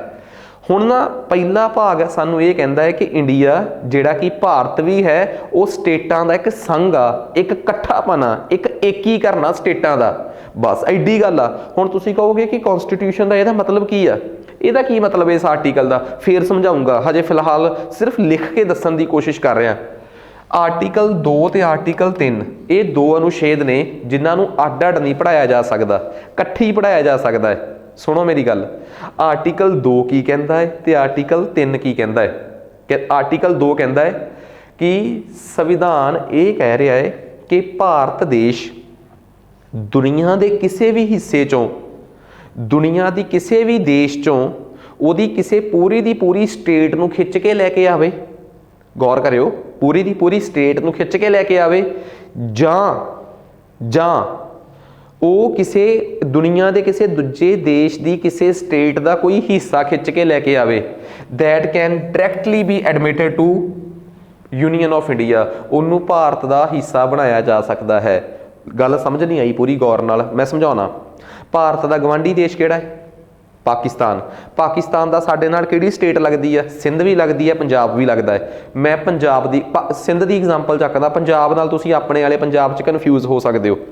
ਪਾਕਿਸਤਾਨ ਦੀ ਸਿੰਧ ਪੂਰੀ ਦੀ ਪੂਰੀ ਪ੍ਰੋਵਿੰਸ ਚੱਕ ਕੇ ਇੰਡੀਆ 'ਚ ਮਿਲਾਈ ਜਾ ਸਕਦੀ ਆ, ਜਾਂ ਸਿੰਧ ਦਾ ਕੋਈ 10 ਪਿੰਡਾਂ ਦਾ ਇੱਕ ਟੁਕੜਾ ਵੀ ਚੱਕ ਕੇ ਇੰਡੀਆ 'ਚ ਮਿਲਾਇਆ ਜਾ ਸਕਦਾ ਹੈ। ਇਹ ਮੈਂ ਕਹਿ ਰਿਹਾ ਤੁਹਾਨੂੰ ਕੌਨਸਟੀਟਿਊਸ਼ਨ ਆਰਟੀਕਲ 2 ਦੀ ਵਿਆਖਿਆ ਕਰਕੇ। ਕੌਨਸਟੀਟਿਊਸ਼ਨ ਦਾ ਆਰਟੀਕਲ 2 ਕੀ ਕਹਿੰਦਾ ਹੈ ਕਿ ਬਈ any part of any state of any foreign state or its complete state can directly be admitted to the Union of India, ਕਿ ਕਿਸ ਭਾਰਤ ਤੋਂ ਬਾਹਰ ਕਿਸੇ ਵੱਖਰੀ ਸਟੇਟ ਦਾ ਕੁਝ ਹਿੱਸਾ ਜਾਂ ਪੂਰੀ ਦੀ ਪੂਰੀ ਸਟੇਟ ਜਾਂ ਪੂਰੇ ਦਾ ਪੂਰਾ ਦੇਸ਼ ਹੀ ਕਹਿ ਲਓ ਇੰਡੀਆ 'ਚ ਮਿਲਾਇਆ ਜਾ ਸਕਦਾ ਹੈ। ਇਹ ਆਰਟੀਕਲ 2 ਆ। ਦੱਸੋ ਜੀ, ਗੱਲ ਕਲੀਅਰ ਹੋ ਗਈ? ਤੁਸੀਂ ਕਹੋਗੇ ਇਸ ਤੋਂ ਕਿਤੇ ਕੁਝ ਵੀ ਨਹੀਂ ਕਿਹਾ, ਨਹੀਂ ਕਿਹਾ ਤਾਂ ਨਹੀਂ ਕਿਹਾ, ਕੋਈ ਚੱਕਰ ਨਹੀਂ। ਆਰਟੀਕਲ 3 ਤੇ ਆ ਜਾਓ। ਇੰਡੀਆ ਦੇ ਵਿੱਚ ਹੀ ਕੋਈ ਸਟੇਟ ਬਹੁਤ ਵੱਡੀ ਆ ਤੇ ਤੋੜੀ ਜਾ ਸਕਦੀ ਆ। ਦੋ ਛੋਟੀਆਂ ਸਟੇਟਾਂ ਏ ਤਾਂ ਜੋੜੀਆਂ ਜਾ ਸਕਦੀਆਂ। ਕਿਸੇ ਦੋ ਸਟੇਟਾਂ ਦੇ ਵਿੱਚ ਕੋਈ ਝਗੜਾ ਹੈ ਜਾਂ ਕੋਈ ਰੌਲਾ ਹੈ, ਇੱਕ ਸਟੇਟ ਦਾ ਕੋਈ ਹਿੱਸਾ ਦੂਜੀ ਸਟੇਟ ਨੂੰ ਦਿੱਤਾ ਜਾ ਸਕਦਾ ਹੈ, ਜਾਂ ਕਿਸੇ ਸਟੇਟ ਦਾ ਨਾਮ ਬਦਲਿਆ ਜਾ ਸਕਦਾ ਹੈ। ਗੌਰ ਕਰਿਓ, ਕਿਸੇ ਸਟੇਟ ਦਾ ਨਾਮ ਬਦਲਿਆ ਜਾ ਸਕਦਾ ਹੈ। ਇਹ ਗੱਲ ਆਰਟੀਕਲ 3 ਕਹਿੰਦਾ ਹੈ ਕਿ ਹਾਂ ਪਾਰਲੀਮੈਂਟ ਇਹ ਕੰਮ ਕਰ ਸਕਦੀ ਆ। ਲਓ ਜੀ, ਕਿੱਡੀ ਸੋਹਣੀ ਗੱਲ ਆ। ਆਰਟੀਕਲ 2 'ਚ ਕਿਹਾ ਕਿ ਪਾਰਲੀਮੈਂਟ ਨੂੰ ਦੀ ਮਨਜ਼ੂਰੀ ਲੈ ਕੇ ਕਿਸੇ ਵੀ ਬਾਹਰਲੇ ਦੇਸ਼ ਨੂੰ, ਪੂਰੇ ਦੇ ਪੂਰੇ ਦੇਸ਼ ਨੂੰ ਜਾਂ ਉਹਦੇ ਇੱਕ ਹਿੱਸੇ ਨੂੰ ਇੰਡੀਆ 'ਚ ਮਿਲਾਇਆ ਜਾ ਸਕਦਾ ਹੈ। ਆਰਟੀਕਲ 3 ਕਹਿੰਦਾ ਕਿ ਪਾਰਲੀਮੈਂਟ ਦੀ ਮਨਜ਼ੂਰੀ ਲੈ ਕੇ ਠੀਕ ਆ, ਤੁਸੀਂ ਇੰਡੀਆ ਦੇ ਵਿੱਚ ਹੀ ਦੋ ਸਟੇਟਾਂ ਨੂੰ ਮਰਜ ਕਰ ਸਕਦੇ ਹੋ, ਸਟੇਟਾਂ ਨੂੰ ਤੋੜ ਸਕਦੇ ਹੋ, ਫਲਾਣਾ ਟਮਕਾਣਾ ਕੁਝ ਵੀ ਕਰ ਸਕਦੇ ਹੋ। ਆਰਟੀਕਲ 4 ਕੀ ਕਹਿੰਦਾ ਹੈ? ਆਰਟੀਕਲ 4 ਬੜੀ ਸੋਹਣੀ ਗੱਲ ਕਹਿੰਦਾ ਹੈ। ਮੰਨਿਆ ਕਿ ਆਰਟੀਕਲ 2 ਤੇ ਆਰਟੀਕਲ 3 'ਚ ਕਲੀਅਰ ਕਹਿਤਾ ਕਿ ਪਾਰਲੀਮੈਂਟ ਇਹ ਕੰਮ ਕਰ ਸਕਦਾ ਹੈ, ਪਰ ਜਦੋਂ ਇੱਕ ਗੱਲ ਦੱਸੋ, ਆਰਟੀਕਲ 2 ਵਾਸਤੇ ਤੇ ਆਰਟੀਕਲ 3 ਵਾਸਤੇ ਕੌਨਸਟੀਟਿਊਸ਼ਨਲ ਅਮੈਂਡਮੈਂਟ ਕਰਨੀ ਪਊਗੀ ਕਿ ਸਿੰਪਲ ਮੈਜੋਰਟੀ? ਕਿਵੇਂ ਪਤਾ ਲੱਗਿਆ? ਆਰਟੀਕਲ 2 ਤੇ ਆਰਟੀਕਲ 3 'ਚ ਇੱਕ ਸ਼ਬਦ ਲਿਖਤਾ, ਕਿਹੜਾ ਭਲਾ? ਪਾਰਲੀਮੈਂਟ। ਇਹਦਾ ਮਤਲਬ ਇਹ ਸਾਰੀ ਕਹਾਣੀ ਕਿਹਦੀ ਆ? ਸਿੰਪਲ ਮੈਜੋਰਟੀ ਦੀ। ਪਰ ਕਈ ਲੋਕਾਂ ਨੂੰ ਡਾਊਟ ਹੋ ਸਕਦਾ ਸੀ, ਆਰਟੀਕਲ 4 ਨੇ ਸਿਰ ਹੀ ਲਾਤੀ। ਆਰਟੀਕਲ 4 ਕਹਿੰਦਾ ਕਿ ਆਰਟੀਕਲ 2 ਤੇ 3 ਨੂੰ ਲਾਗੂ ਕਰਦੇ ਹੋਏ ਕਿਸੇ ਵੀ ਤਰੀਕੇ ਦੀ ਸਪੈਸ਼ਲ ਮੈਜੋਰਟੀ ਦੀ ਕਨਫਿਊਜ਼ਨ 'ਚ ਨਾ ਰਹੋ। ਆਰਟੀਕਲ 4 ਕਹਿੰਦਾ ਹੈ ਕਿ ਆਰਟੀਕਲ 2 ਤੇ 3 ਨੂੰ ਲਾਗੂ ਕਰਨ ਵਾਸਤੇ ਤੁਹਾਨੂੰ ਕਿਹੜੀ ਮੈਜੋਰਟੀ ਦੀ ਲੋੜ ਪਊਗੀ? ਸਿੰਪਲ ਮੈਜੋਰਟੀ ਦੀ, ਸਧਾਰਨ ਬਹੁਮਤ ਦੀ, ਨਾ ਕਿ ਕਿਸੇ ਵਿਸ਼ੇਸ਼ ਬਹੁਮਤ ਦੀ ਜਿਹੜਾ ਕਿ 2/3 ਹੁੰਦਾ ਹੈ। ਇਹਦਾ ਮਤਲਬ ਤੁਸੀਂ ਇੱਕ ਗੱਲ ਦੱਸੋਗੇ, ਆਰਟੀਕਲ 2 ਤੇ ਆਰਟੀਕਲ 3 ਸਿੰਪਲ ਮੈਜੋਰਟੀ ਨਾਲ ਪਾਸ ਹੋਣ ਵਾਲੇ ਆਰਟੀਕਲ ਆ ਕਿ ਸਪੈਸ਼ਲ ਮੈਜੋਰਟੀ ਨਾਲ? ਸਿੰਪਲ ਮੈਜੋਰਟੀ ਨਾਲ। ਬੜੇ ਬੱਚਿਆਂ ਨੂੰ ਇੱਕ ਕਨਫਿਊਜ਼ਨ ਆ ਕਿ ਕੌਨਸਟੀਟਿਊਸ਼ਨ 'ਚ ਜਿਹੜੀ ਵੀ ਚੀਜ਼ ਆਰਟੀਕਲ 'ਚ ਲਿਖਤੀ ਉਹ ਸਪੈਸ਼ਲ ਮੈਜੋਰਟੀ ਨਾਲ ਹੀ ਪਾਸ ਹੋਊਗੀ। ਨਾ, ਆਰਟੀਕਲ ਦੇ ਅੰਦਰ ਦੇਖੋ ਕੀ ਲਿਖਿਆ ਹੈ। ਆਰਟੀਕਲ ਦੇ ਅੰਦਰ ਜੇ ਲਿਖਿਆ ਕਿ ਇਹ ਪਾਵਰ ਪਾਰਲੀਮੈਂਟ ਦੀ ਆ ਤਾਂ ਫਿਰ ਉਹ ਸਿੰਪਲ ਮੈਜੋਰਟੀ। ਜੇ ਆਰਟੀਕਲ ਦੇ ਅੰਦਰ ਇਹੋ ਜਿਹੀ ਕੋਈ ਗੱਲ ਨਹੀਂ ਲਿਖੀ, ਇਟ ਮੀਨਸ ਤੁਹਾਨੂੰ ਆਰਟੀਕਲ ਹੀ ਮਿਟਾਉਣਾ ਪਊਗਾ। ਫਿਰ ਤੁਹਾਨੂੰ ਉਹਦੇ ਵਾਸਤੇ ਕਿਹੜੀ ਮੈਜੋਰਟੀ ਦੀ ਲੋੜ ਪਊਗੀ? ਸਪੈਸ਼ਲ ਦੀ। ਜੇ ਆਰਟੀਕਲ ਦੇ ਅੰਦਰ ਕਲੌਜ਼ 'ਚ ਪਾਤਾ ਕਿ ਹਾਂ ਇਹ ਕੰਮ ਪਾਰਲੀਮੈਂਟ ਕਰ ਸਕਦੀ ਆ, ਫਿਰ ਪਾਰਲੀਮੈਂਟ ਉਸ ਐਕਟ ਨੂੰ ਕਿਹੜੀ ਮੈਜੋਰਟੀ ਨਾਲ ਪਾਸ ਕਰ ਸਕਦੀ ਆ? ਸਿੰਪਲ ਮੈਜੋਰਟੀ ਨਾਲ। ਤੁਸੀਂ ਕਹੋਗੇ ਕਿ ਸਰ ਇਹਦੇ 'ਚ ਯੂਨੀਅਨ ਟੈਰੀਟਰੀਜ਼ ਦਾ ਕਿੱਸਾ ਤੇ ਆਇਆ ਹੀ ਨਹੀਂ, ਕਿੱਥੇ ਗਿਆ ਯੂਨੀਅਨ ਟੈਰੀਟਰੀਜ਼ ਦਾ ਕਿੱਸਾ? ਯੂਨੀਅਨ ਟੈਰੀਟਰੀ ਸ਼ਬਦ ਭਾਰਤ ਦੇ ਕੌਨਸਟੀਟਿਊਸ਼ਨ 'ਚ ਪਹਿਲੀ ਵਾਰ ਕਦੋਂ ਆਇਆ ਦੱਸੋ? 1956। 1956 ਤੋਂ ਪਹਿਲਾਂ ਤਾਂ ਇੰਡੀਆ ਦੇ ਵਿੱਚ 4 ਪ੍ਰਕਾਰ ਦੀਆਂ ਸਟੇਟਾਂ ਦਾ ਹੀ ਜ਼ਿਕਰ ਸੀ, part A, part B, part C ਤੇ ਪਾਰਟ D। ਯੂਨੀਅਨ ਟੈਰੀਟਰੀ ਸ਼ਬਦ ਪਹਿਲੀ ਵਾਰ ਆਇਆ ਹੀ ਕਦੋਂ ਭਲਾ? 1956 ਚ। ਉਸ ਤੋਂ ਬਾਅਦ ਵੀ ਇੱਕ ਰੌਲਾ ਪੈ ਗਿਆ। ਹੁਣ ਮੈਨੂੰ ਇੱਕ ਗੱਲ ਦੱਸੋ, 1960 ਚ ਗੁਜਰਾਤ ਬੰਬੇ ਸਟੇਟ ਟੁੱਟੀ ਆ। ਬੰਬੇ ਸਟੇਟ ਟੁੱਟ ਕੇ ਦੋ ਸਟੇਟਾਂ ਬਣੀਆਂ, ਇੱਕ ਮਹਾਰਾਸ਼ਟਰਾ ਬਣੀ ਆ ਤੇ ਇੱਕ ਕਿਹੜੀ ਬਣੀ ਆ? ਇੱਕ ਮਹਾਰਾਸ਼ਟਰਾ ਬਣੀ ਆ ਤੇ ਇੱਕ ਕਿਹੜੀ ਸਟੇਟ ਬਣੀ ਆ? ਗੁਜਰਾਤ। ਠੀਕ ਆ, ਬੰਬੇ ਸਟੇਟ ਨੂੰ ਟੁੱਟ ਕੇ ਦੋ ਸਟੇਟਾਂ ਬਣੀਆਂ। ਸਿੰਪਲ ਮੈਜੋਰਟੀ ਨਾਲ ਇੱਕ ਕਨਸਟੀਟਿਊਸ਼ਨ ਦੇ ਕਿਹੜੇ ਆਰਟੀਕਲ ਦੇ ਅੰਡਰ ਬਣੀਆਂ ਹੋਣਗੀਆਂ? ਆਰਟੀਕਲ 2 ਕਿ 3? 3। ਆਰਟੀਕਲ 2 ਤਾਂ ਕਹਿੰਦਾ ਕਿ ਬਾਹਰੋਂ ਕਿਸੇ ਸਟੇਟ ਨੂੰ ਇੰਡੀਆ 'ਚ ਲੈ ਕੇ ਆਉਣਾ ਹੋਵੇ। ਆਰਟੀਕਲ 3 ਕਹਿੰਦਾ ਇੰਡੀਆ ਦੀ ਹੀ ਕਿਸੇ ਸਟੇਟ ਨੂੰ ਤੋੜਨਾ ਹੋਵੇ, ਦੋਵਾਂ ਨੂੰ ਜੋੜਨਾ ਹੋਵੇ, ਇੱਕ ਦਾ ਥੋੜਾ ਜਿਹਾ ਹਿੱਸਾ ਕੱਢ ਕੇ ਦੂਜੇ ਨੂੰ ਦੇਣਾ ਹੋਵੇ, ਤਾਂ ਉਹ ਕਿਹੜੀ ਹੈ? ਆਰਟੀਕਲ 3। ਆਰਟੀਕਲ 3 ਵਾਸਤੇ ਸਪੈਸ਼ਲ ਕਨਸਟੀਟਿਊਸ਼ਨਲ ਅਮੈਂਡਮੈਂਟ ਕਰਨ ਦੀ ਲੋੜ ਪਊਗੀ ਕਿ ਨਹੀਂ? ਨਹੀਂ ਪੈਣੀ। ਸਾਫ਼ ਲਿਖਿਆ ਹੈ। ਇਹਦਾ ਮਤਲਬ ਜੇ ਕੱਲ੍ਹ ਨੂੰ ਕੋਈ ਕਹਿ ਦੇ ਉਹ 1960 ਚ ਦੱਸੋ ਵੀ ਬੰਬੇ ਤੋਂ ਜਦੋਂ ਗੁਜਰਾਤ ਬਣਿਆ ਸੀ ਕਿਹੜੀ ਕਨਸਟੀਟਿਊਸ਼ਨਲ ਅਮੈਂਡਮੈਂਟ ਨਾਲ ਬਣਿਆ ਸੀ? ਤੁਸੀਂ ਕਹੋਗੇ ਆਰਟੀਕਲ 3 ਕਹਿੰਦਾ ਕਿ ਇਹਦੇ ਲਈ ਕਨਸਟੀਟਿਊਸ਼ਨਲ ਅਮੈਂਡਮੈਂਟ ਹੋ ਹੀ ਨਹੀਂ ਸਕਦੀ, ਇਹ ਤਾਂ ਸਿੰਪਲ ਮੈਜੋਰਟੀ ਵਾਲਾ ਮਸਲਾ ਹੈ। ਆਹ ਗੱਲ ਪੱਲੇ ਪੈ ਗਈ, ਗੱਲ ਕਲੀਅਰ ਆ। ਸਿਟੀਜ਼ਨਸ਼ਿਪ ਬਾਰੇ ਸਾਫ਼ ਲਿਖਿਆ ਆਰਟੀਕਲ 11 ਚ ਕਿ ਸਿਟੀਜ਼ਨਸ਼ਿਪ ਜਿਹੜੀ ਆ ਉਹਨੂੰ ਲੈ ਕੇ ਕਾਨੂੰਨ ਪਾਰਲੀਮੈਂਟ ਬਣਾਊਗੀ, ਤੇ ਫਿਰ ਉਹਦੇ ਚ ਅਮੈਂਡਮੈਂਟ ਵੀ ਕੌਣ ਕਰੂਗੀ? ਪਾਰਲੀਮੈਂਟ। ਆ 2019 ਚ ਆ ਬੜਾ ਰੌਲਾ ਪਿਆ ਸੀਗਾ ਆਪਣਾ NRC ਦਾ ਤੇ ਇੱਕ ਬਿੱਲ ਦਾ, ਸਿਟੀਜ਼ਨਸ਼ਿਪ ਐਕਟ ਦਾ, CAA ਸਿਟੀਜ਼ਨਸ਼ਿਪ ਅਮੈਂਡਮੈਂਟ ਐਕਟ 2019 ਦਾ, CAA ਕਹਿੰਦੇ ਸੀ ਜਿਹਨੂੰ। NRC ਦਾ ਬੜਾ ਰੌਲਾ ਪਿਆ ਸੀਗਾ। ਉਹ ਕਿਹੜੀ ਕਨਸਟੀਟਿਊਸ਼ਨਲ ਅਮੈਂਡਮੈਂਟ ਸੀ? ਕੋਈ ਵੀ ਨਹੀਂ, ਕਿਉਂਕਿ ਸਿਟੀਜ਼ਨਸ਼ਿਪ ਨੂੰ ਬਣਾਉਣ ਦੀ ਪਾਵਰ ਹੀ ਕਿਹਦੇ ਕੋਲ ਆ ਭਲਾ? ਪਾਰਲੀਮੈਂਟ ਕੋਲ ਆ। ਠੀਕ ਆ, ਜੇ ਕਨਸਟੀਟਿਊਸ਼ਨ ਦੇ ਆਰਟੀਕਲ 11 ਚ ਨਾ ਲਿਖਿਆ ਹੁੰਦਾ ਕਿ ਸਿਟੀਜ਼ਨਸ਼ਿਪ ਨੂੰ ਲੈ ਕੇ ਰੂਲ ਪਾਰਲੀਮੈਂਟ ਬਣਾਊਗੀ, ਇਹਦਾ ਮਤਲਬ ਅੰਡਰਸਟੂਡ ਹੀ ਆ ਕਿ ਇਹਨੂੰ ਬਣਾਉਣ ਵਾਸਤੇ ਕਨਸਟੀਟਿਊਸ਼ਨਲ ਅਮੈਂਡਮੈਂਟ ਹੀ ਕਰਨੀ ਪਊਗੀ। ਫਿਰ ਇਹ ਲਿਖਣ ਦੀ ਲੋੜ ਨਹੀਂ ਕਿ ਇਹ ਚੀਜ਼ ਕਨਸਟੀਟਿਊਸ਼ਨ ਬਣਾਊਗੀ। ਜਿਹੜੀ ਚੀਜ਼ ਕਨਸਟੀਟਿਊਸ਼ਨ 'ਚ ਲਿਖੀ ਆ ਉਹ 'ਚ ਜੇ ਕੋਈ ਵੀ ਮਾੜਾ ਜਿਹਾ ਵੀ ਚੇਂਜ ਕਰਨਾ ਹੈ ਤਾਂ ਉਹ ਕਨਸਟੀਟਿਊਸ਼ਨਲ ਅਮੈਂਡਮੈਂਟ ਹੀ ਅਖਵਾਊਗੀ, ਬਸ਼ਰਤੇ ਕੀ ਸ਼ਰਤ ਆ ਕਿ ਉਸ ਆਰਟੀਕਲ 'ਚ ਇਹ ਨਾ ਲਿਖਿਆ ਹੋਵੇ ਕਿ ਨਹੀਂ ਇਹ ਪਾਵਰ ਪਾਰਲੀਮੈਂਟ ਨੂੰ ਦਿੱਤੀ ਜਾਂਦੀ ਹੈ, ਬਸ। ਅਦਰਵਾਈਜ਼ ਅੰਡਰਸਟੂਡ ਹੀ ਆ ਕਿ ਇਹ ਚੀਜ਼ ਕੌਣ ਬਣਾਊਗੀ? ਕਨਸਟੀਟਿਊਸ਼ਨ ਅਮੈਂਡਮੈਂਟ ਹੀ ਹੋਊਗੀ ਉਹ, ਤੇ ਉਹਦੇ ਵਾਸਤੇ ਪਾਰਲੀਮੈਂਟ ਨੂੰ ਕਿਹੜਾ ਰੂਪ ਅਖਤਿਆਰ ਕਰਨਾ ਪਊਗਾ? ਕਨਸਟੀਟਿਊਐਂਟ ਅਸੈਂਬਲੀ, ਸੰਵਿਧਾਨ ਸਭਾ ਦਾ, ਉਸ ਦਿਨ ਵਾਸਤੇ ਜਿਸ ਦਿਨ ਉਹ ਅਮੈਂਡਮੈਂਟ ਹੋਈ ਆ।